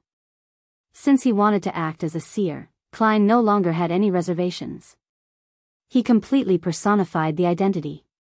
"Yes, Mr. Hanass is very picky about the quality of tea," Angelica said, stunned. Klein put away his spirit pendulum by winding it properly. Then, he raised the white porcelain cup with floral design. With a smile, he gestured politely at her with his cup.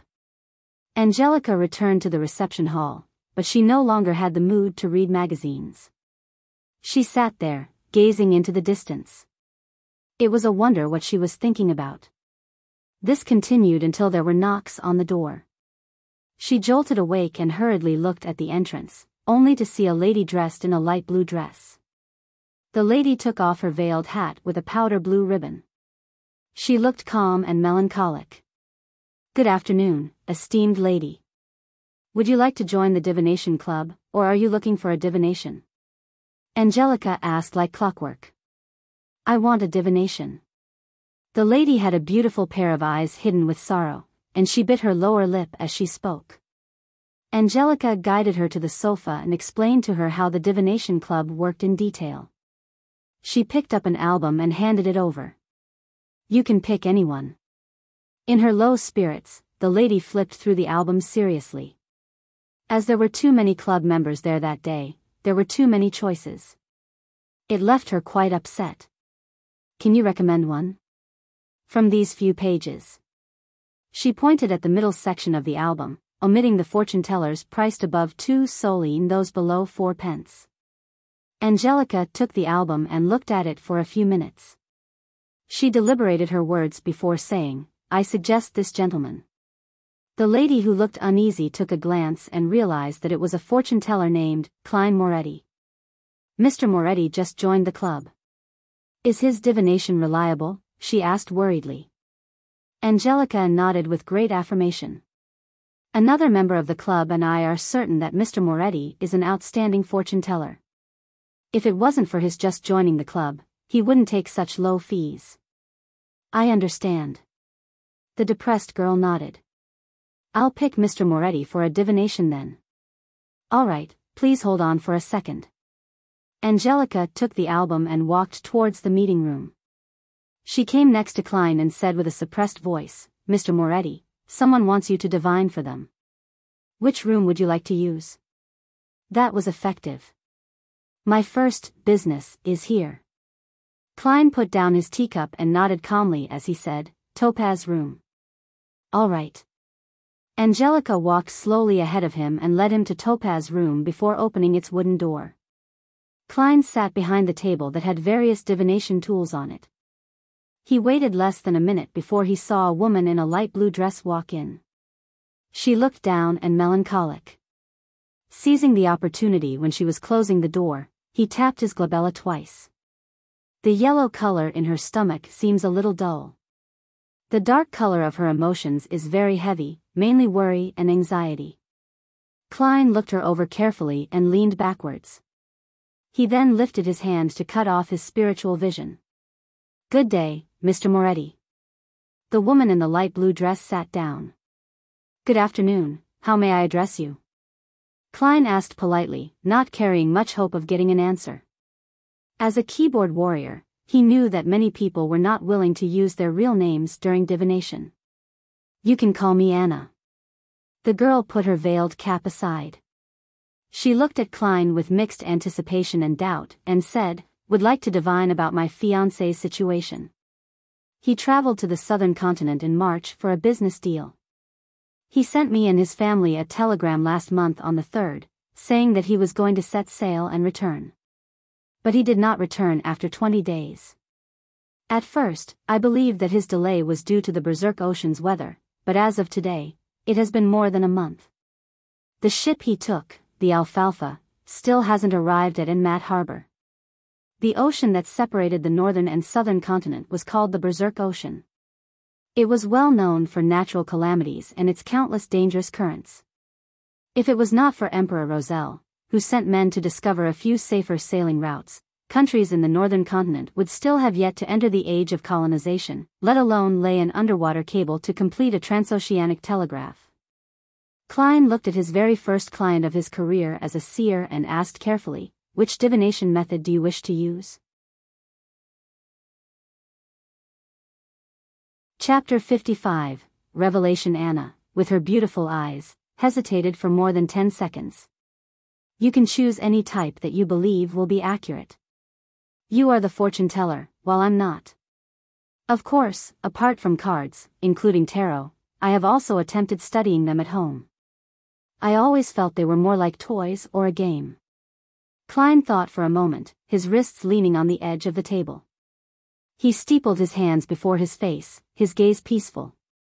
He said softly, then we shall use the astrolabe. He pointed to a fountain pen and stack of white paper on the table and said, write down the name of your fiancé as well as his facial features, address, and date of birth. It would be even better if you can remember the specific time he was born. From her clothes, makeup, and demeanor, Klein did not believe that she was illiterate. Anna did not reply. She extended her hand and took a piece of paper. She lifted the pen and dipped it in some ink. She started writing, pausing occasionally to think. 2 minutes later, she pushed the paper toward Klein. Klein received it and turned it around. The information on the paper read, Joyce Meyer, September 15, 1323, 2 p.m. Tingen City, East Borough, 8 Stevens Street.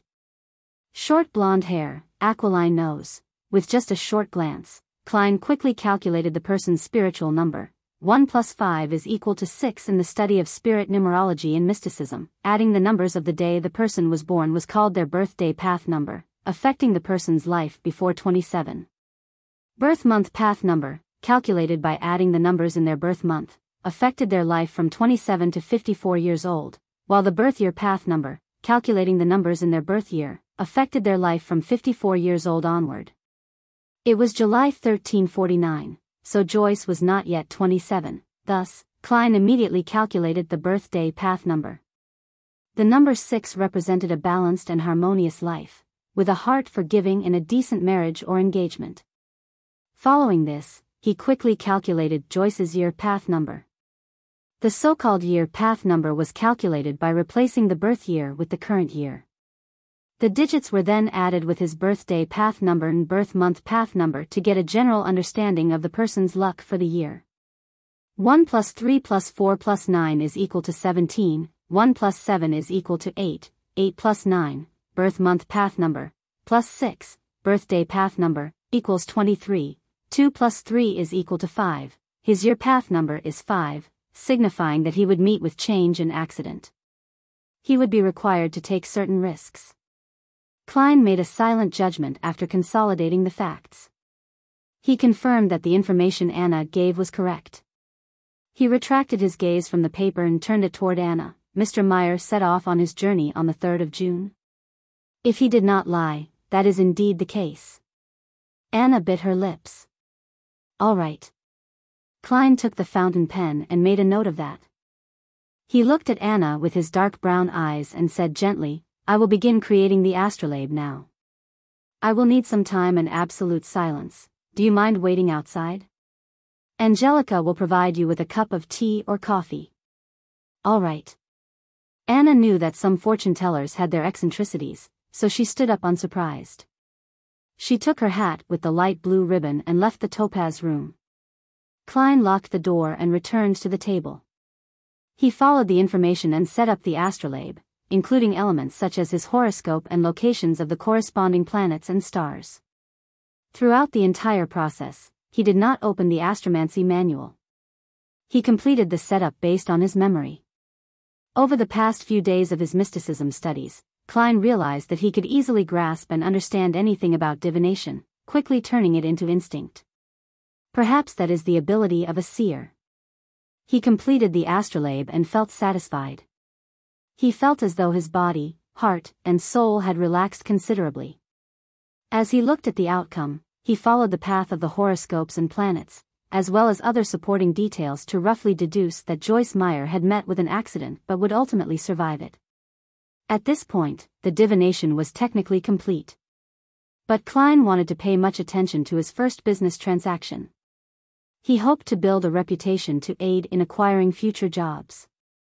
He picked up the pen and wrote a sentence in Hermes, Joyce Meyer's current situation.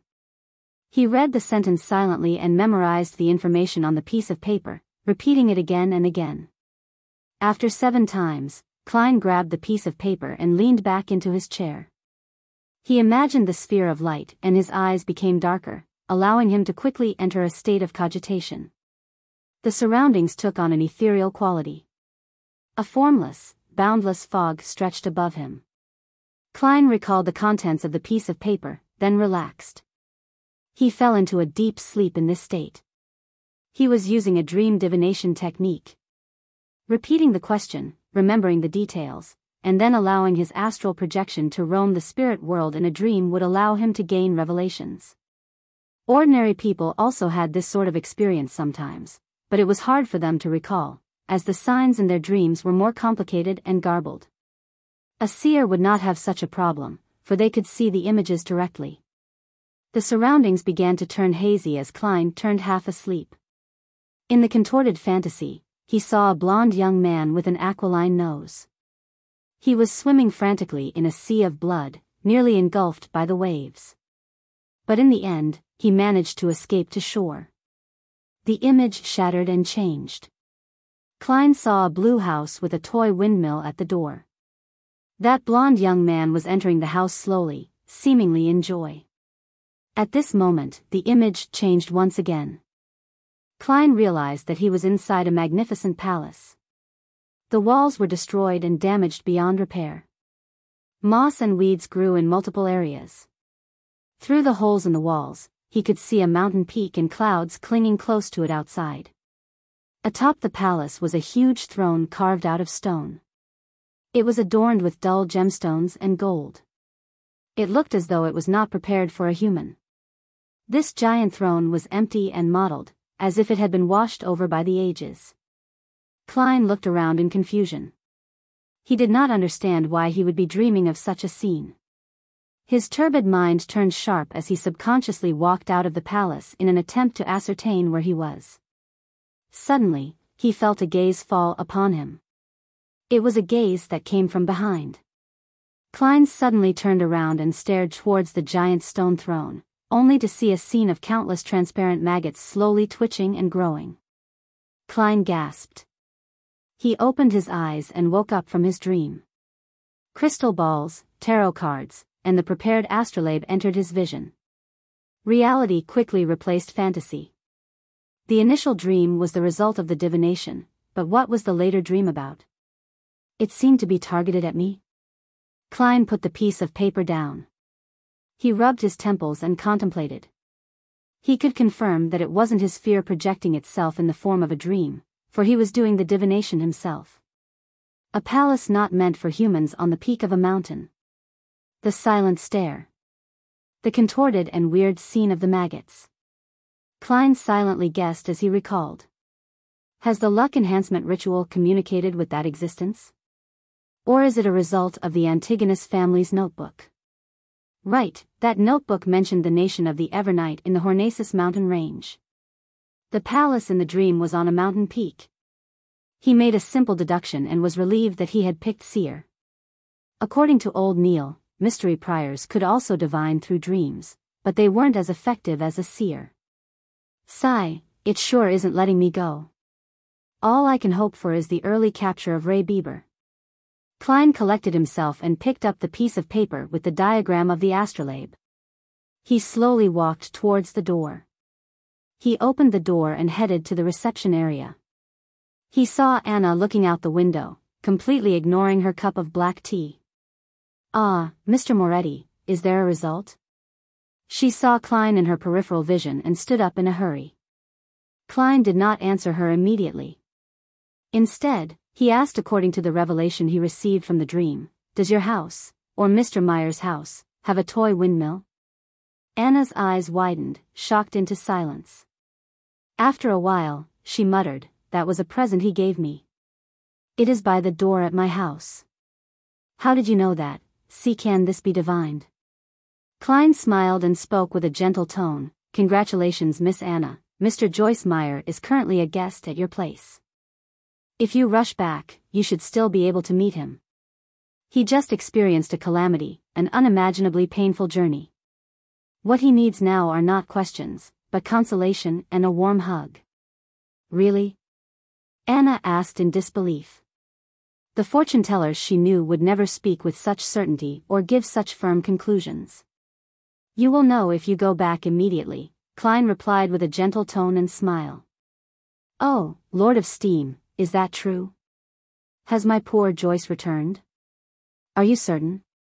"No, I cannot believe it." Anna froze for a moment and said a few delirious words. She took out a one-solely note from her purse and did not wait for Klein to give her the change.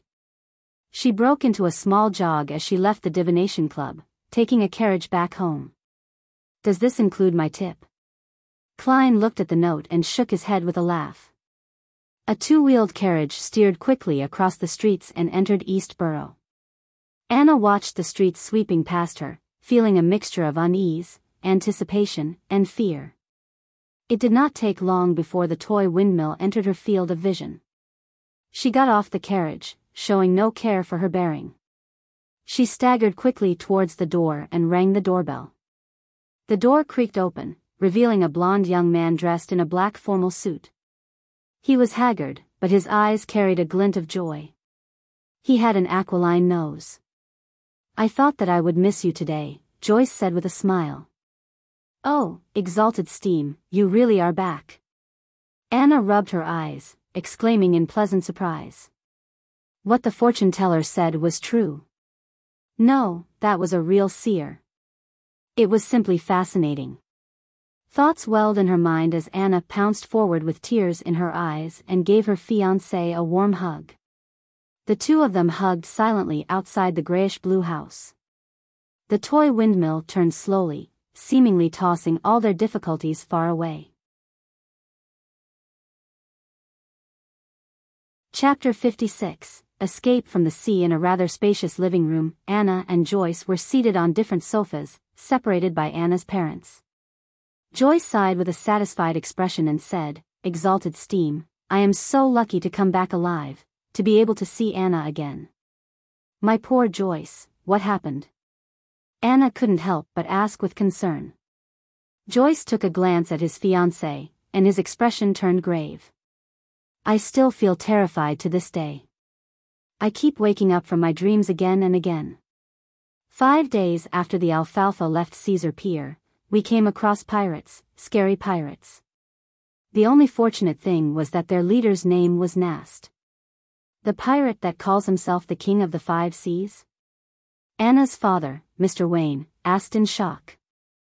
Although Joyce had already been there for half an hour, he did not volunteer details about his ordeal.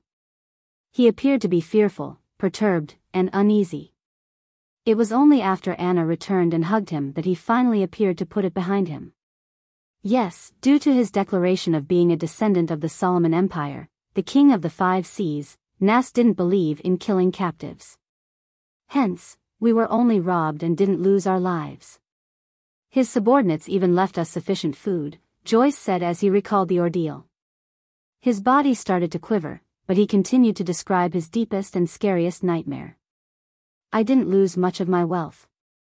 I believed that my misfortune was over, but as we continued towards our destination, a heated conflict erupted among the Alfalfa's passengers and crew. From disagreement, to fighting, to drawing revolvers, and raising swords to kill each other. I saw nothing but blood during that period. One after another, people beside me fell with eyes opened, never to be closed. Their limbs, hearts, and intestines were scattered across the floors. Those of us who were unwilling to turn into savage beasts, the rational group, had nowhere to hide and nowhere to escape. We were surrounded by deep blue waves and the boundless ocean. Some wailed, some begged for mercy, some sold their bodies, but their heads were hung from the mast either way. Anna, I reeled in despair back then. I thought I would never see you again. Fortunately, in such a nightmare, there was still a hero. The captain took us to hide in the sturdy keel of the ship, and we relied on the stored water and food there until the maniacs reached their limits. Mr. Triss encouraged us, courageously leading us in an assault against those murderers. After an unforgettable bloody battle, we survived. But the Alfalfa strayed off course, and only a third of the original sailors remained. When he depicted the most horrible and darkest side of the human psyche, Joyce couldn't help but recall the hero, the man that called himself Triss. He had a round and amiable face.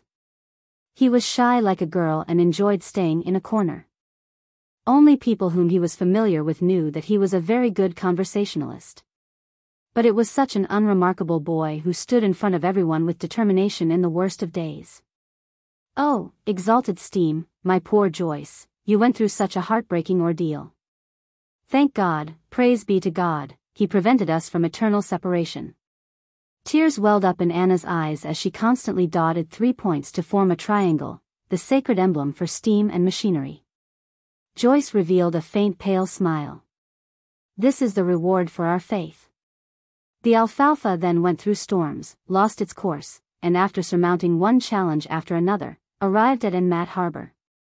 Due to the bloodbath that had taken place on the boat, those of us that survived were held captive by the police and questioned separately. We didn't have a chance to send telegrams home to update our loved ones. When they released us this morning, I immediately borrowed some money from my friend and took the steam locomotive back. Thank God for letting me set foot on the land of Tingen again, allowing me to see all of you again. Then, he looked towards his fiancée in confusion. Anna, when you saw me, I could feel your happiness and surprise, but I couldn't understand why you rushed towards the door so excitedly right after you got off the carriage. I had planned on giving you a huge surprise. Anna thought about what had happened earlier, and continued in disbelief. There's nothing to hide, Joyce. As I was worried about you, I went to the only divination club in Tingen City today for a divination. That fortune teller, no, the seer told me, he said, your fiancé has returned, he's in the house with a windmill. What? The Wayne couple and Joyce exclaimed simultaneously. Anna covered her face and shook her head. I can barely believe it either, but it happened. Exalted steam, perhaps there really are miracles in this world. Joyce, that seer asked me for your name, characteristics, address, and birth date. He told me he was going to do an astrolabe divination. Then, he asked me if the house with a toy windmill was yours or mine. When I confirmed it was mine, he said, Congratulations Miss Anna, Mr. Joyce Meyer is currently a guest at your place. What he needs now are not questions, but consolation and a warm hug. God, Joyce found it unbelievable and incomprehensible. Does he know me? Did someone send him a telegram? Could it be that he is familiar with the police in Enmat Harbor? No, that doesn't explain it. How did he know that I came to your place? How could he possibly know that you would seek a divination? Did you make an appointment? No, I made a selection at the last minute, Anna replied with a vacant-looking expression. Perhaps a good seer needs to be in control of vast amounts of information, even if it cannot be used anytime soon. Perhaps, that is the fascinating aspect of divination. Anna's father, Mr. Wayne sighed and concluded. In the known history of more than 1,000 years and in the uncertain fourth epoch, divination has existed and has yet to disappear. I think there must be a reason for that. Joyce shook his head lightly and asked, "What's that seer's name?" Anna thought and said, "Klein Moretti." In the reception lobby of the Divination Club. As Klein had spoken softly, Angelica knew not to go close. Therefore, she only saw Anna leave as though she had lost her soul, wearing shock and confusion on her face. Angelica briskly walked to the sofa and asked out of curiosity, was the result good? She did not dare ask the actual result, afraid of violating the unspoken rule of fortune-tellers. Yeah. Klein nodded and took out 3 copper coins from his pocket. 1/8 of 1 soldi is 1.5 pennies, right? Yes. Angelica looked at the copper coins and realized that one of them was a penny and 2 of them were halfpence. She quickly held it out and said, "There's an additional halfpence." Klein smiled faintly and said, "Thank you for taking care of my customer. She gave me a tip, so it's only right I give you one. It's also to thank you for recommending me," he added in his heart. All right. Angelica felt an unknown fear of Klein, but since the reason was appropriate, she didn't refuse the offer. Klein returned to the meeting room, believing that there would be more people requesting his divinations.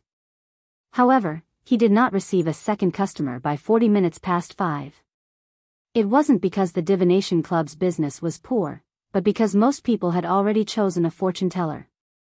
They likely were recommended by others and had long determined whose services to hire. In short, I'm still lacking in reputation. Klein laughed at himself for using game terminology. He finished his 3rd cup of side black tea, grabbed his top hat and silver-edged walking stick, and walked leisurely out of the meeting room. Angelica suddenly recalled Glassie's instructions, and she quickly moved to intercept him. "Mr. Moretti, when will you next visit the club? Mr. Glassie would like to thank you in person." "I will come over whenever I'm free. If fate permits us, he will definitely meet me," Klein replied, using the tone of a psychic charlatan, as though he was in character. Then, he left the club before Angelica could respond and took the public carriage home. When he stepped through the door, Klein found Vincent reading the newspaper and Melissa putting together bits and pieces of gears, bearings, and springs in the evening sunlight. "Good afternoon. Did Mrs. Shoud visit?" Klein asked casually. Benson didn't put down his newspaper. Instead, he lifted his head. Mrs. Shoud's visit lasted 15 minutes. She brought some gifts, and she was very happy with the muffins and lemon cake that we prepared. She also invited us over whenever we have the chance to. She is a friendly, well-mannered lady. She knows how to carry a conversation very well too. The only problem is their belief in the Lord of Storms. They believe that girls shouldn't go to school, but should be homeschooled instead, Melissa complained. It was obvious that she was very upset about it. "Don't mind that. As long as she doesn't disturb us, she will still be a good neighbor," Klein comforted his sister, smiling. The Lone Kingdom was a multi-religious nation, unlike the Frosak Empire in the north which only believed in the god of combat or the Fanapotter Kingdom in the south which only worshipped Mother Earth. It was inevitable that the congregations from the 3 major churches of the Lord of Storms, the Evernight Goddess, and the god of steam and machinery had conflicts in beliefs and customs. After 1,000 years of this, they restrained each other, making coexistence possible. "Okay." Melissa pursed her lips and redirected her focus onto the pile of parts again. After dinner, Klein continued revising history. Only when Melissa and Benson showered and returned to their rooms did he wash up, enter his bedroom, and lock his door. He needed to organize and summarize what he had learned and the problems that he encountered to prevent himself from forgetting or missing out any critical points. Only by doing so would he be able to respond to subsequent developments in the future with a clear train of thought. Klein flipped open his notebook, took out his pen, and started writing in Mandarin. Why is the key to digesting potions acting? Chapter 57, Organization and Summary. After pausing for a moment, Klein continued writing. The essence to resolving the problems with potions is through digestion, not simply controlling it. This can be understood in a straightforward manner. Merely controlling it would be akin to using the power of potions as an external tool. A tamed beast, no matter how well controlled, would ultimately not be a part of a person. The risk of it turning on them would be ever present. As for digestion, it is to view the downed potion as a part of them. They can break it down, fuse with it, absorb it, and form an overall system. I am currently certain of this point. What is more important is how acting helps in digestion. According to my experience as a seer today, I can make two hypotheses. They can be verified in the future. 1. Acting based on the potion's name changes the state of one's body, heart, and soul, making them closer to the remnant headstrong psyche of the potion's core. This results in resonance, which allows gradual assimilation and absorption. 2. The remnant headstrong psyche spirit of the magic medicine might be like a computer with complete defensive mechanisms. If one wishes to attack it and break it down, they will need to find a bug, security hole, or key.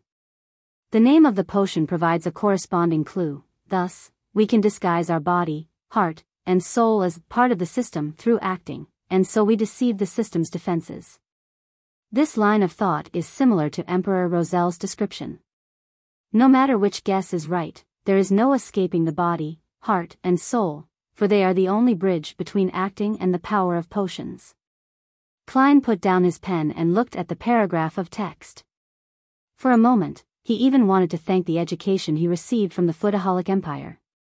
No matter if he chose science or engineering for his further education, he was equipped with the basics of logical thought. Otherwise, there was no way he could have become a keyboard warrior, nor would he have been able to analyze his current situation. Acting might have an effect, but we'll have to wait and see for the specifics, Klein guessed. After that, he wrote down his second question. Why would a seer, being more well-learned and professional in the domain of mysticism, be lacking in means when it comes to direct combat? Wouldn't being more well-learned and professional make a seer even more powerful, giving them the ability to discover a way to defeat their enemies? The reasons could be: first, just like the web novels I've read in the past, I have transmigrated to a game world that has become reality.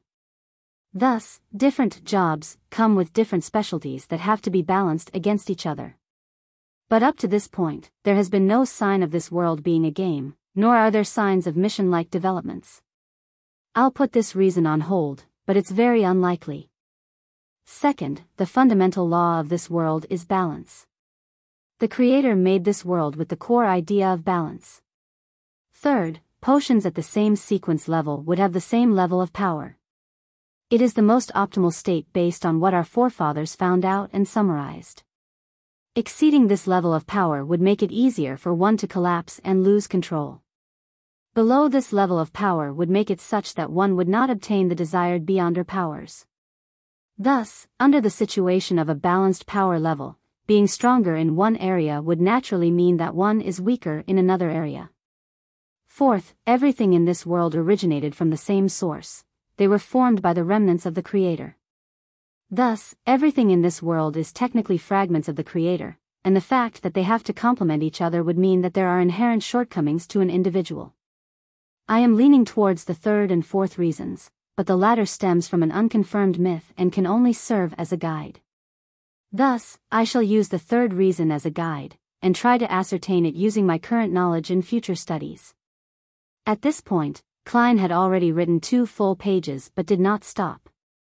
Instead, he penned a new question. From what I learned today, my luck enhancement ritual is categorized as a classic ritualistic magic. Similar kinds of ritualistic magic can be split into 3 parts, the first being a sacrifice that sparks the interest of a corresponding existence. The second is comprised of incantations specifically describing the existence in question. The third is using simple formatting and symbols to convey what one is asking for. Using this as a benchmark to analyze the luck enhancement ritual, there's an obvious problem. There is no third part. It has the sacrifice aspect in the placement of staple foods and walking a square in a counterclockwise manner with 4 steps. There is also a clear indication who the incantation is for, such as the phrase, "Blessings stem from the immortal Lord of heaven and earth." But all I did after was close my eyes and wait. There was nothing in the ritual that described the goal of enhancing my luck. In other words, the corresponding existence has no way of knowing what the so-called luck enhancement ritual is asking for, and can only do as they see fit. Do as they see fit. What a troll. Isn't that darn quintessential divination and arcane arts of the Qin and Han dynasty too much of a troll? I must have had rocks in my head back then for trying. Klein stopped writing and took 2 deep breaths, trying hard to calm himself down.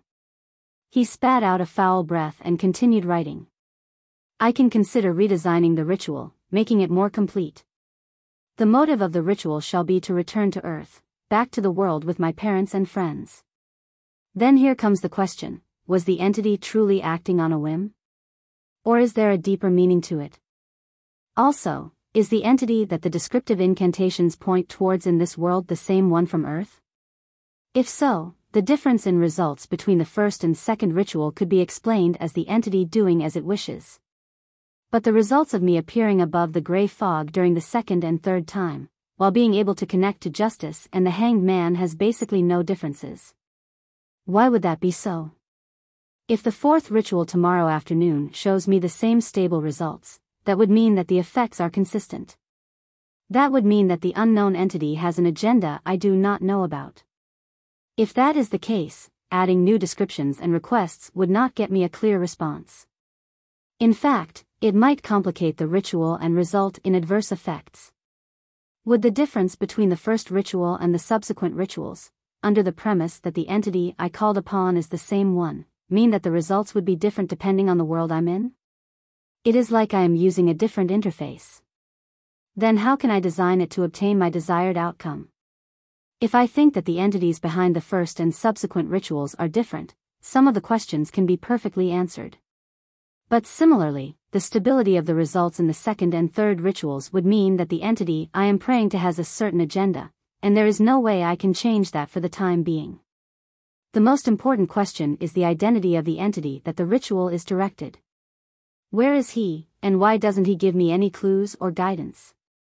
Could he be deep in the world of fog?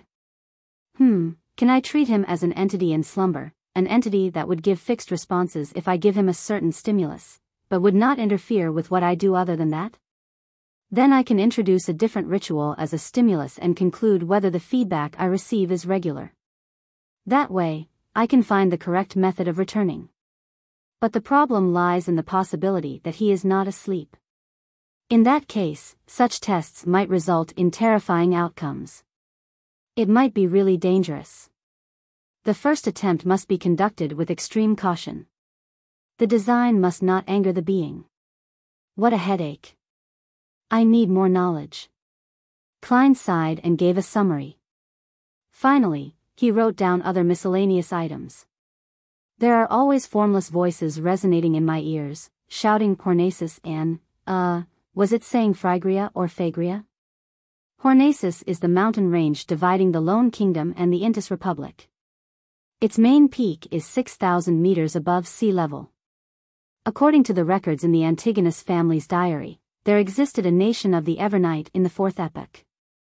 Is the nation of the Evernight related to the Evernight goddess? Is there any connection between the two? Are they allies or enemies? Was the Antigonus family obliterated by the Church of the Evernight goddess due to nation of the Evernight? Did I hear murmurings coming from the diary, from the howls of the Antigonus family over 1,000 or 2,000 years? What then does Phrygia, Phlegria mean? An interesting question. To be able to leave behind such a diary, to leave behind sealed artifact 2-049 implies that the Antigonus family had possession of a relatively powerful beyonder power. If that is so, which sequence did they possess? Was it complete or not complete? My realization that the diary is in the hands of Ray Bieber was a bit of a coincidence, but without any indication of it being arranged, could my fate really be tied up with that diary's? His ideas were penned on the pieces of paper. Klein tried his best to write down the events he had experienced and his guesses about their meaning. He wrote a total of 4 pages on both sides of each page. Rip. Klein suddenly tore off the 4 pages and read them from top to bottom, sometimes marking certain sections with his pen, adding a few sentences at other times. Time flew quickly. The crimson moon was temporarily covered by dark clouds. Klein picked up the pocket watch on the table, snapped it open, and looked at the time. He put down the watch and took out a box of matches from his drawer. He lit one and brought it close to the 4 pages of notes. The orange flame ignited the edges of the paper and quickly spread. Klein placed the notes on top of the wooden dustbin and watched the ashes drop. He then released his fingers, allowing the papers to fall. In just 10 seconds, everything had disappeared. All that was left was the still swirling ash and the charred bottom of the dustbin. As there was Emperor Roselle's secret diary in this world, Klein did not dare leave behind any evidence that he knew how to write Chinese. If old Neil and the rest discovered the 4 pieces of paper he wrote, he would have no idea how to explain the matter.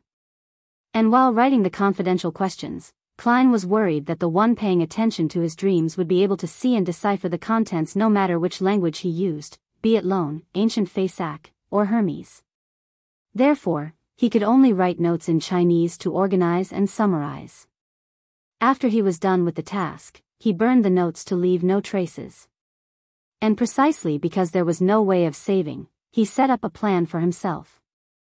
He would do this summary once a week just in case he forgot anything. As he watched the ashes fall, Klein pulled out a white piece of paper. He wrote the title, "To My Respected Mentor." He wanted to write to Senior Associate Professor Quinton Cohen, asking if he had any relevant historical information about the main peak of the Hornaces mountain range. Chapter 58, A Train of Thought. The next day, a Monday morning. Klein, who had the day off, didn't leave home. Instead, he gave Melissa his letter directed to Mentor Cohen Quinton and more than enough money to buy stamps. He entrusted her with the job of mailing the letter at the post office near the Tianjin Technical School where she studied. After breakfast, he slept in to make up for the lack of sleep caused by the previous night's work. He only woke up because of his stomach's grumblings close to noon. He heated up some leftovers from the night before and ate them with a loaf of rye bread. Klein grabbed a newspaper and entered the bathroom on the 2nd floor. Whenever he did that, he couldn't help but sigh at the lack of a cell phone. After about 7 or 8 minutes, he left the toilet refreshed and washed his hands. He then returned to his bedroom and locked his door. Klein drew the curtains, lit up the gas lamp, and cogitated for half an hour. After practicing his spiritual vision, spirit dowsing, and dowsing rod for half an hour, he spent another hour mentally reviewing the mysticism knowledge he had gained recently. After doing that, he ripped up the old newspaper and crumpled them into a few balls. He wrote on them, moonflower candle, full moon essence oil, and other names of materials. He followed the prescribed steps of ritualistic magic in his head in order to master every little detail. Until he was entirely familiar with it, he didn't intend to try ritualistic magic because it was both a waste of materials and also easily attracted danger. He repeated again and again until he picked up his silver pocket watch patterned with vine leaves and took a glance. He realized that it was 2:45. He considered for a few seconds and brought the scraps of old newspapers to the kitchen on the 1st floor to burn them. While doing so, he made sure he was in an optimal state of mind as he prepared for the tarot gathering. Locking his bedroom door once again, Klein didn't wait for the clock to strike 3. He planned to enter the area above the gray fog ahead of time. He wanted to seize the chance to explore the place thoroughly. As Klein stood in an empty spot in his room and started walking counterclockwise, he suddenly worried that Justice and the Hanged Man had yet to enter a suitable environment. He thought of a particular matter. Would they be disturbed or discovered? He had previously mentioned to allow Justice and the Hanged Man to apply for leave ahead of time if they needed to be absent from the gathering for some reason, such as being unable to find time alone or unexpected circumstances. It would have been an almost unsolvable problem for Klein in the past. There was no way he could build an entire server-based internet by hand in a different world, right? Any technology beyond the telegram could expose him. But now, he had suddenly found inspiration from ritualistic magic. Ritualistic magic borrows the powers of others by seeking the help of different existences. Similar incantations would make it clear who it is directed to in the beginning, such as the Evernight Goddess or the Lady of Crimson. It would be a description of the unknown and clandestine existences. Then, can I amend the chant and redirect the beginning of the chant towards myself? Directed at me, this way, even if Justice and the Hanged Man conduct the ritual in different locations, would receive their messages. Klein suddenly felt fresh insight as he began analyzing the likelihood of the method working. There are two difficulties. First, I am not an incredibly strong high-level sequencer. Even if the description of the incantation was directed to me, I couldn't possibly receive the request. Second, how can I ensure that the description of the chant is directed at me accurately, and doesn't stray away and hit some other unknown existence that fits the description? That would be incredibly dangerous. Klein paced back and forth, deep in thought for a possible workable solution. He went in circles with silent footsteps. Then, he naturally linked the matter with the mysterious world of the gray fog. Even if I can't receive the message, that doesn't mean the gray fog can't. Its connection with the crimson stars can drag a person into the space directly, regardless of where they are in the physical world. I could consider tying myself to the mysterious space together during the directed description. In accordance with this train of thought, even though I might not immediately receive the request, when the other party is holding the ritual, I will still be able to see the corresponding messages whenever I enter the gray fog. To put it simply, it is the difference between being online and offline on an instant messaging system. Klein became more excited the more he thought. He felt that his idea was worth a try. What kind of description could be used to precisely direct a message to me and to the gray fog world? He started thinking about the actual details. In fact, he had an incantation that would definitely work. It was none other than the lone translation of a blessing stem from the celestial worthy of heaven and earth. But herein lies the problem: he would lose control of the gray fog and lose his leading role. He could only exclude it. Fool from an alternate world? No way. It is quite accurate, and there is almost no other existence that fits the criteria, but it would expose my biggest secret. Klein thought of one incantation after another, but he crossed off each one. After about 7 to 8 minutes, he finally decided on the description of the first paragraph that directed to him. The fool that doesn't belong to this era. It was obviously not accurate enough, therefore, Klein quickly added, the mysterious ruler above the gray fog. The combination of the two lines practically limited it to him. Furthermore, he had tied the gray fog to him.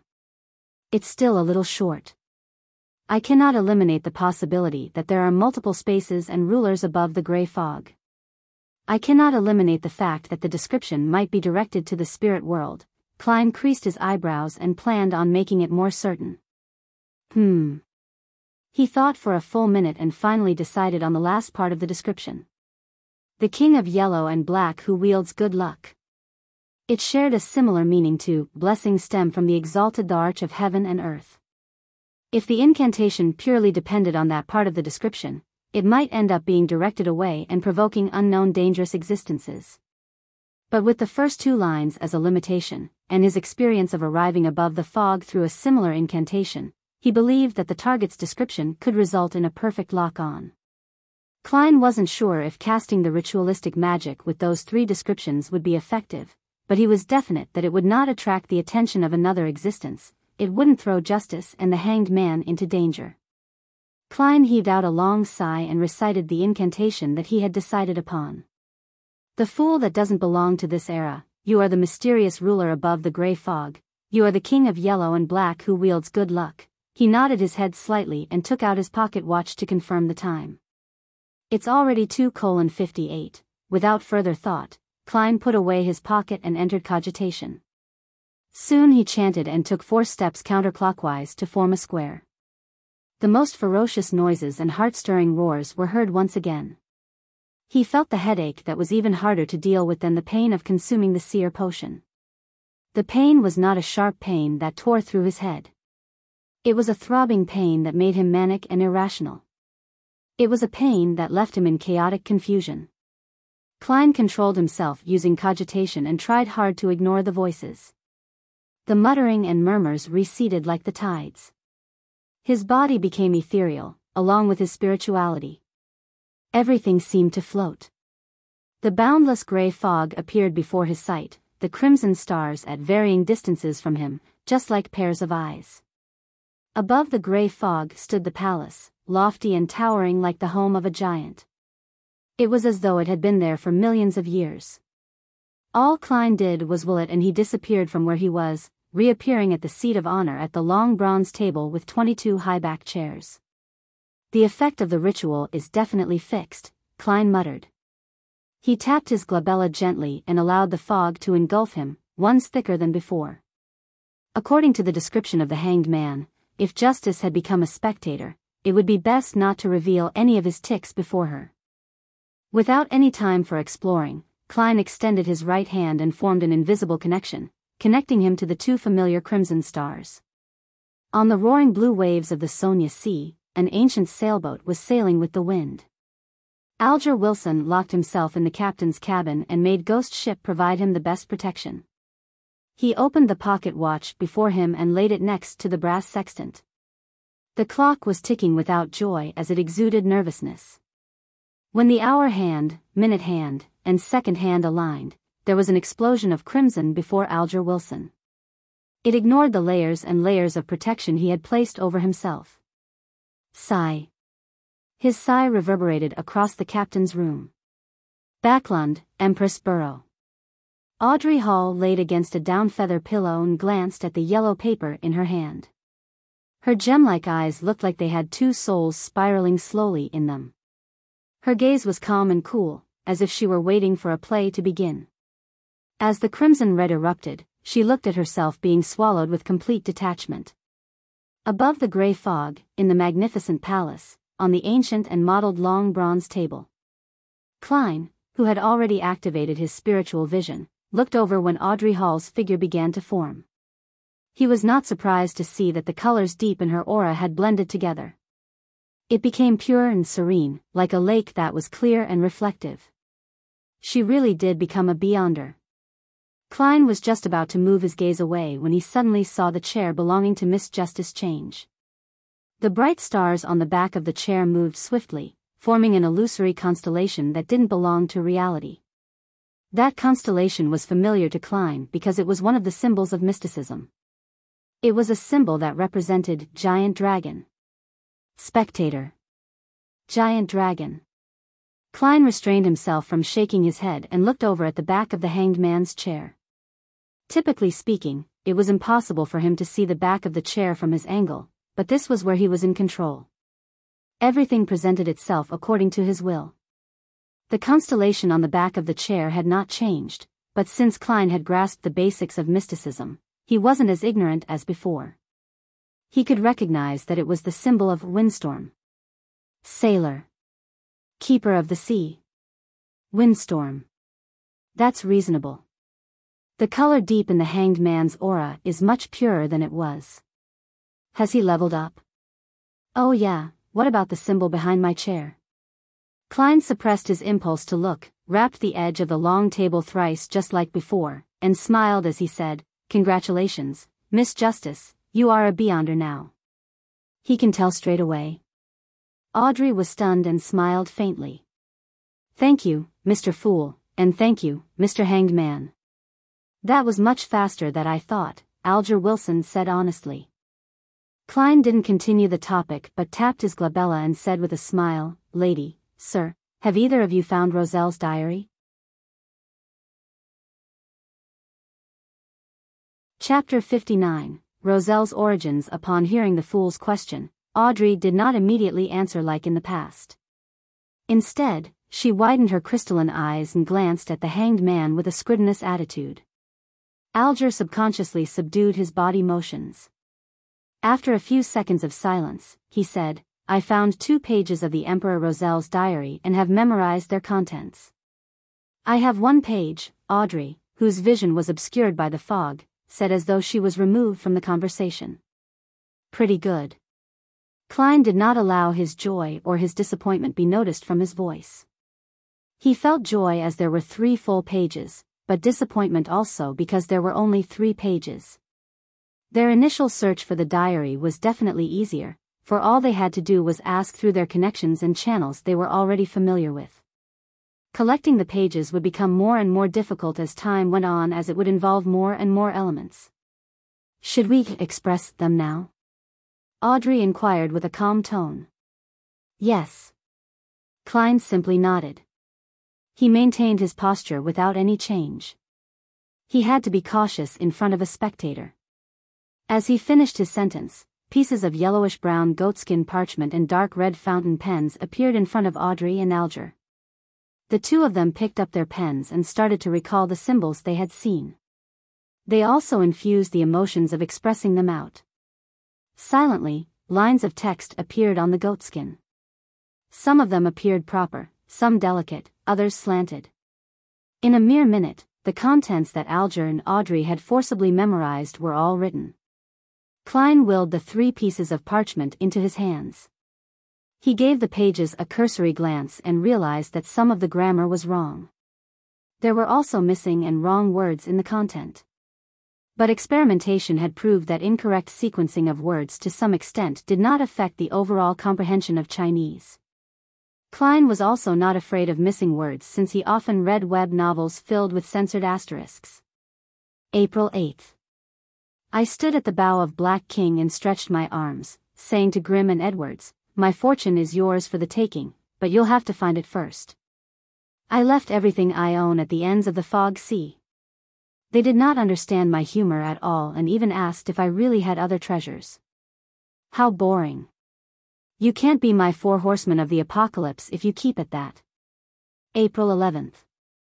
I discovered a nameless island that was not on a safe sea route. There are a good number of extraordinary animals there. No, I prefer calling them extraordinary beings. It feels more impressive that way. Other than that, there are several weird creatures on the island.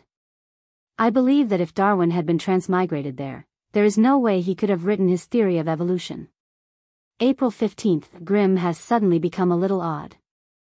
Has he been infected by something? When did the Emperor Roselle, who was born in the Intis Kingdom, set off on a voyage? The Fog Sea should be the sea west of the Intis Republic. Yeah, I need to use historical information from the library to cross-reference this. Klein quickly finished reading a page, casting his gaze to the back of the piece of paper. At this point, he no longer hid the fact that he could decipher Emperor Roselle's secret symbols, since this ability fitted the persona and status of the fool. Audrey and Alger did not speak. They waited silently, as if unsurprised by such a revelation. In fact, they even believed that it was only right. October 2nd. They actually wanted me to marry Matilda from the Abel family without even consulting me first. Heavens, I have not even met her. No, I must decline.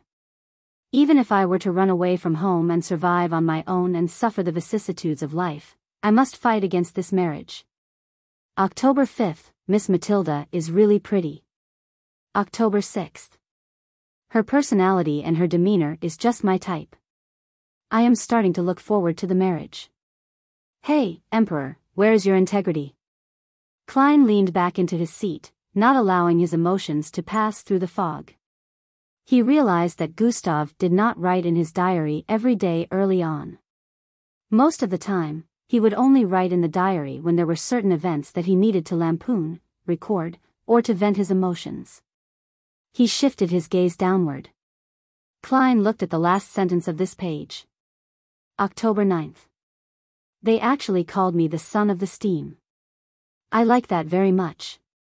Klein was a little disappointed that the information in the first 2 pages was of little value. But he did not turn sullen. He moved the 3rd page to the top. This page had content written on both sides of the paper. May 21st.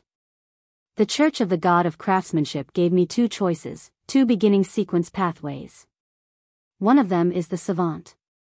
It is a complete sequence pathway they possess. The other is Mystery Prior, which they obtained from the Moses Ascetic Order, but it lacks the higher sequences. May 22nd. My choice was easy, Savant. The Savant has a complete sequence pathway. Although wielding more information on mysticism can aid my return home, the problem is that if I am not strong enough, there is a need to acquire external help for transmigration. And I do not know if this external entity would be good or bad, benevolent or malicious. I cannot control it, and thus it could be very dangerous. In that case, why not strengthen myself and return by relying on my own powers? Thus, the complete sequence was the most important factor in my considerations. May 23rd. I have become a savant. With the power of the potion, I actually recalled all the knowledge I had learned in the past, such as physics, chemistry, etc. I have not only recalled the knowledge, but I understand it more deeply, as well as its possible applications and implications. This is a job specially tailored for a transmigrator like me from an alternate realm. I will be able to express my advantage to the greatest extent. I have to say that if I were to return in my present state to the third year of high school, I would definitely become top scholar. If I could further specialize in an area, it wouldn't even be too hard for me to become a scientist. May 26th. I am enjoying my status as a savant. Something odd worth mentioning. When I address myself as a savant, doing things that are in line with this role, the murmurings that drive me crazy become considerably softer. I have also been able to control my occasional temper outbursts. I have also recalled the matter regarding the diary. Is this that acting that the mysterious Mr. Zeradel mentioned? This could be key in resolving the side effects posed by potions. As Klein read the diary page, he had a deep realization that there was a fundamental difference between how he and the Emperor Roselle did things. For example, regarding the matter of returning home, Klein considered grasping in-depth knowledge of mysticism to avoid risks and accomplish his goal, while Emperor Roselle preferred to rely on himself and face the risk. I have to say, I envy people like that sometimes. Perhaps everyone yearns for something they do not possess. Of course, I also have to consider strengthening myself. Both of these are important, Klein thought, sighing a little. The description provided by Emperor Roselle about acting instilled Klein with confidence that the conclusion he made about acting yesterday was more or less correct. He put the 3 diary pages down, looked up at Justice and the Hanged Man. He smiled and said, "My apologies, I was too absorbed in reading them." Audrey calmed the envy in her heart and smiled faintly. I can understand. I hope to one day be able to exchange information about the diary's contents. That will require a price. Klein smiled and glanced at Justice, then swept his gaze towards the silent Hanged Man. Audrey put her palms together and placed them in front of her. Mr. Fool, Mr. Hanged Man, I have 3 questions to ask. If you think that the answers warrant a high price, tell me what you want, I will try my best to seek it. No problem, Alger answered succinctly. Klein nodded and leaned back further, making himself comfortable. Audrey thought for a few seconds and said, "The first question is, what does acting really mean? I realize that the remnant psyche in the potion has minute effects on me. Is that because I've been acting as a spectator all this while?" Alger did not speak. Instead, he looked at the fool, as though waiting for him to give an answer. Klein rubbed his finger on the edge of the table and said in a relaxed tone, "Let me explain this with an analogy. Imagine the core powers of your potion as a tightly guarded castle. The remnants of the psyche that can cause a lashback resides within that castle. Our goal is to get rid of it and become the true master of the castle. There are 2 ways we can do that. The first is to forcefully invade the castle. There is no guarantee that this will work, and you will most definitely injure yourself unless you can suppress it with absolute power. But of course, we are not equipped to do that. The second way is to get the owner of the castle to extend an invitation. This invitation can allow us to slide through the scrutiny of the guards and infiltrate the castle. We can then easily finish off the enemies. But the problem lies in the fact that this invitation specifies the facial features and characteristics of the guest. Thus, we have to disguise ourselves and act as the guest. Do you understand? Alger immediately asked, as if he had anticipated this reply. Then the aforementioned invitation is the name of the potion sequence? That's right, Klein answered with great affirmation. Audrey froze for a moment, having the sudden feeling that she completely understood what acting meant. She immediately exited her spectator state due to her excitement. She praised in joy, "What an exceptional method, I think, I think it fits your title. Its style is very compatible with the Fool. I would never have believed that acting would have such an effect. Luckily, I have been acting as a spectator the past few days.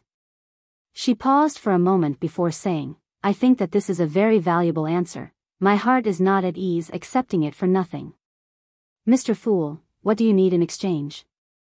Of course, I still remember that I owe you a page of Emperor Roselle's diary. More pages of Roselle's diary, or, Klein paused for a moment. He had wanted to get information about the sequence regarding the seer but felt that such a low-level request would ruin the mystical image of the Fool. Thus, he chose to give up on it and planned to ask them discreetly some other day. I just advanced recently and have yet to completely digest the seer potion. He consoled himself and added on without expression, anything regarding the Antigonus family, even if I'm already aware of them myself. Alger remained silent for a few seconds. He looked at the top of the long bronze table for a moment before slowly opening his mouth. Mr. Fool. I believe I can pay you back immediately with the information you requested just now. Chapter 60, Second Blasphemy Slate, no problem. Klein tried to maintain his unchanging deep tone. He rested his left elbow on the armrest of his chair and supported his forehead slightly with his fingers, posing as though he was listening calmly. Alger deliberated over his words and said, The Antigonus is an ancient family. Their history can be traced back to the Cataclysm epoch before the Fourth epoch and is related to the Second Blasphemy Slate. The Second Blasphemy Slate? There's a Second Blasphemy Slate? How many are there? Klein's pupils shrank, and he nearly changed his posture. According to what the Hanged Man and Justice have said previously, the Blasphemy Slate contained the profound mysteries of the 22 paths of the divine. There are 2 of such important items, or even more. 22 paths of the divine. Sequences and pathways. Could these 2 nouns mean the same thing? Every complete sequence pathway leads straight to the throne of the divine? At that instant, the description of the Second Blasphemy Slate gave Klein numerous thoughts. He believed that if not for the thick grayish-white fog concealing him, his emotional reaction would probably have been discovered by Miss Spectator. As for the words Cataclysm epoch, he was no stranger to that term as a historian. It was the name of the Third epoch. After his recent revision, Klein even knew that the Third epoch was separated into 2 eras, the Glorious Era and the Cataclysm Era. A Second Blasphemy Slate?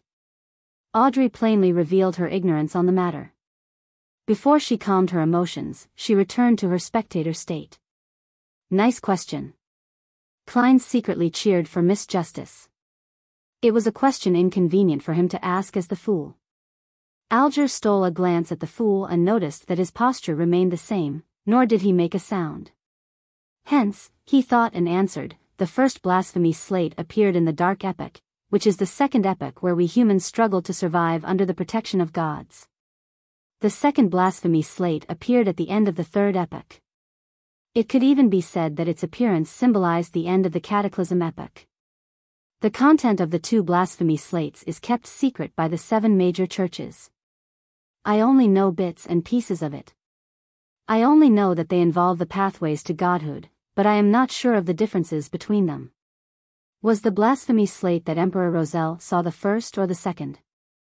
Audrey asked curiously. Upon hearing that, Klein recalled what Alger said about the potion names during the first gathering.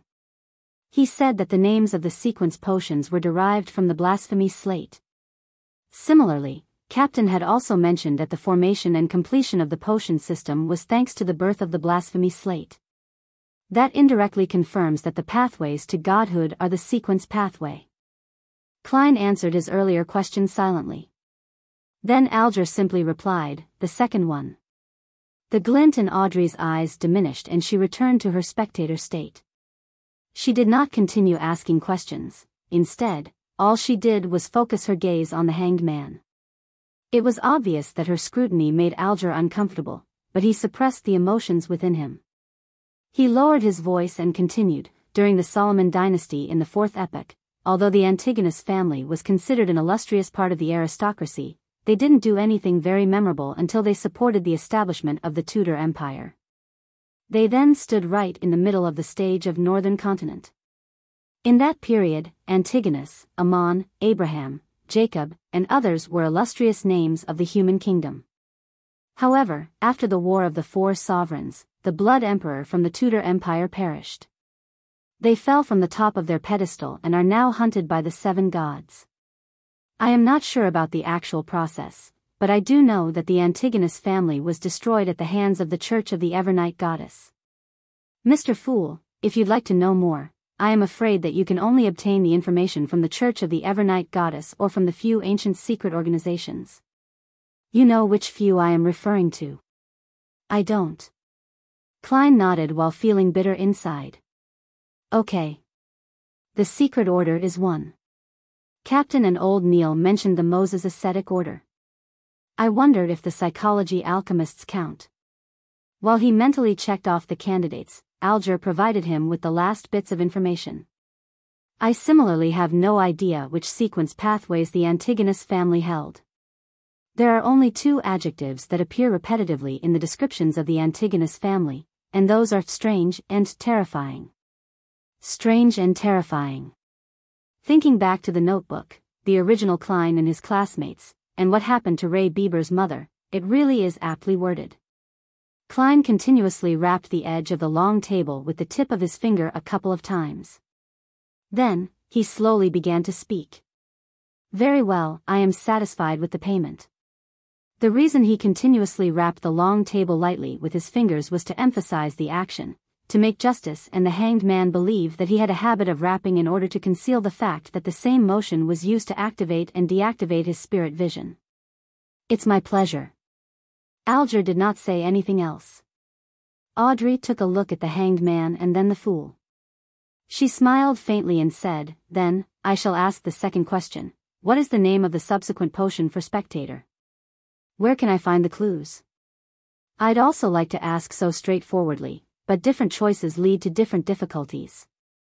Klein did not speak but cast his gaze towards the hanged man. Alger remained silent for a few seconds before saying, I'll answer the question for free because I led you on this pathway. The subsequent sequence for Spectator is Sequence 8 Telepathic. The ancient name of Sequence 7 is Psyche Analyst but is called Psychiatrist now. This is what I found out from a member of the Psychology Alchemists. I think they should have quite a number of potion formulas for this pathway. Psychology Alchemists. Spirit Medium Daily was rather approving of their theory, but Captain thought of them as evil and crazy. Klein listened while in deep thought. Do you know the whereabouts of that particular Psychology Alchemists member? Asked Audrey as her eyes beamed with joy. Be it telepathic or psychiatrist, both names appealed to her aesthetics. Alger gave a rare laugh. I do. He's immersed in the seas around Sonia Island. I sank him with my own hands. If you would like to look for the Psychology Alchemists, I have to apologize since I severed the clues.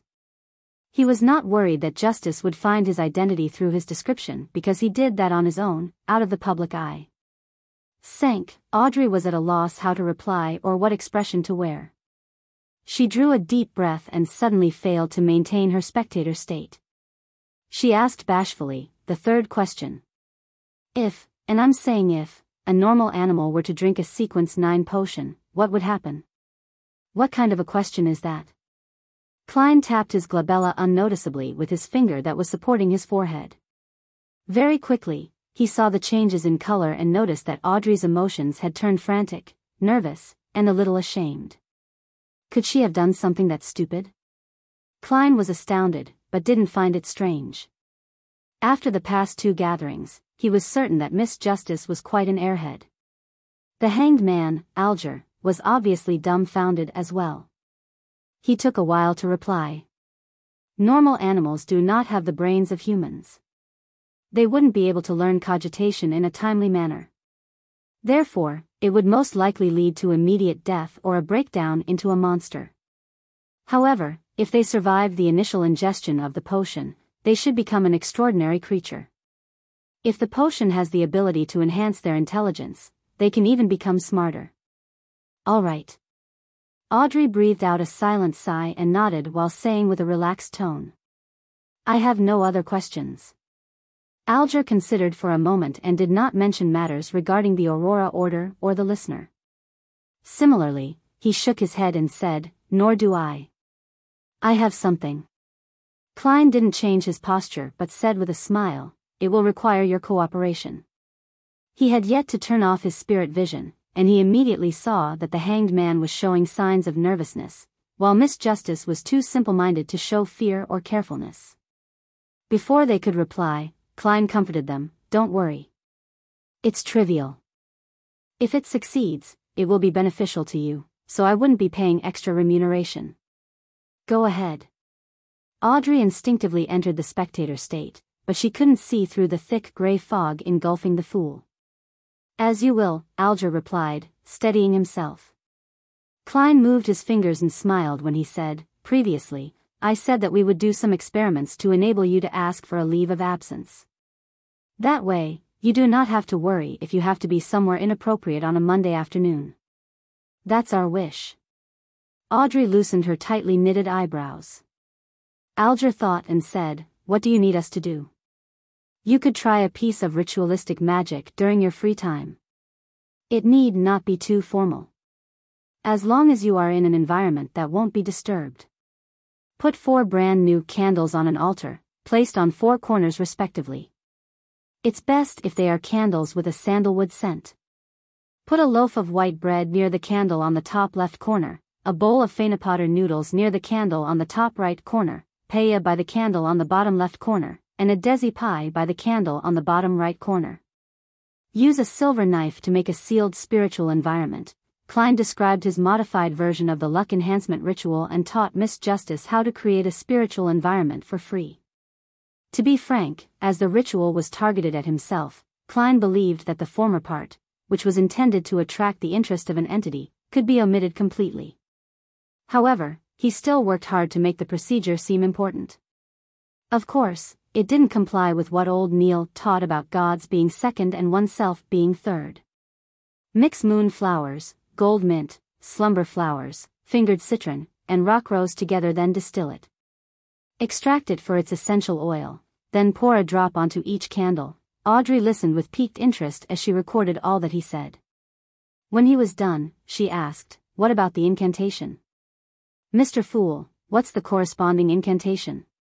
Alger stopped writing with the fountain pen in his hand as well. He turned his head to look at the fool. Klein, who was immersed in the gray fog, tapped the edge of the long table with his finger lightly and said calmly and monotonously in Hermes, "The fool that doesn't belong to this era, you are the mysterious ruler above the gray fog, you are the king of yellow and black who wields good luck." You're tuning into the Biyao's Wuxia Chronicles YouTube channel. Don't forget to subscribe and join us on this journey to catch the most captivating stories.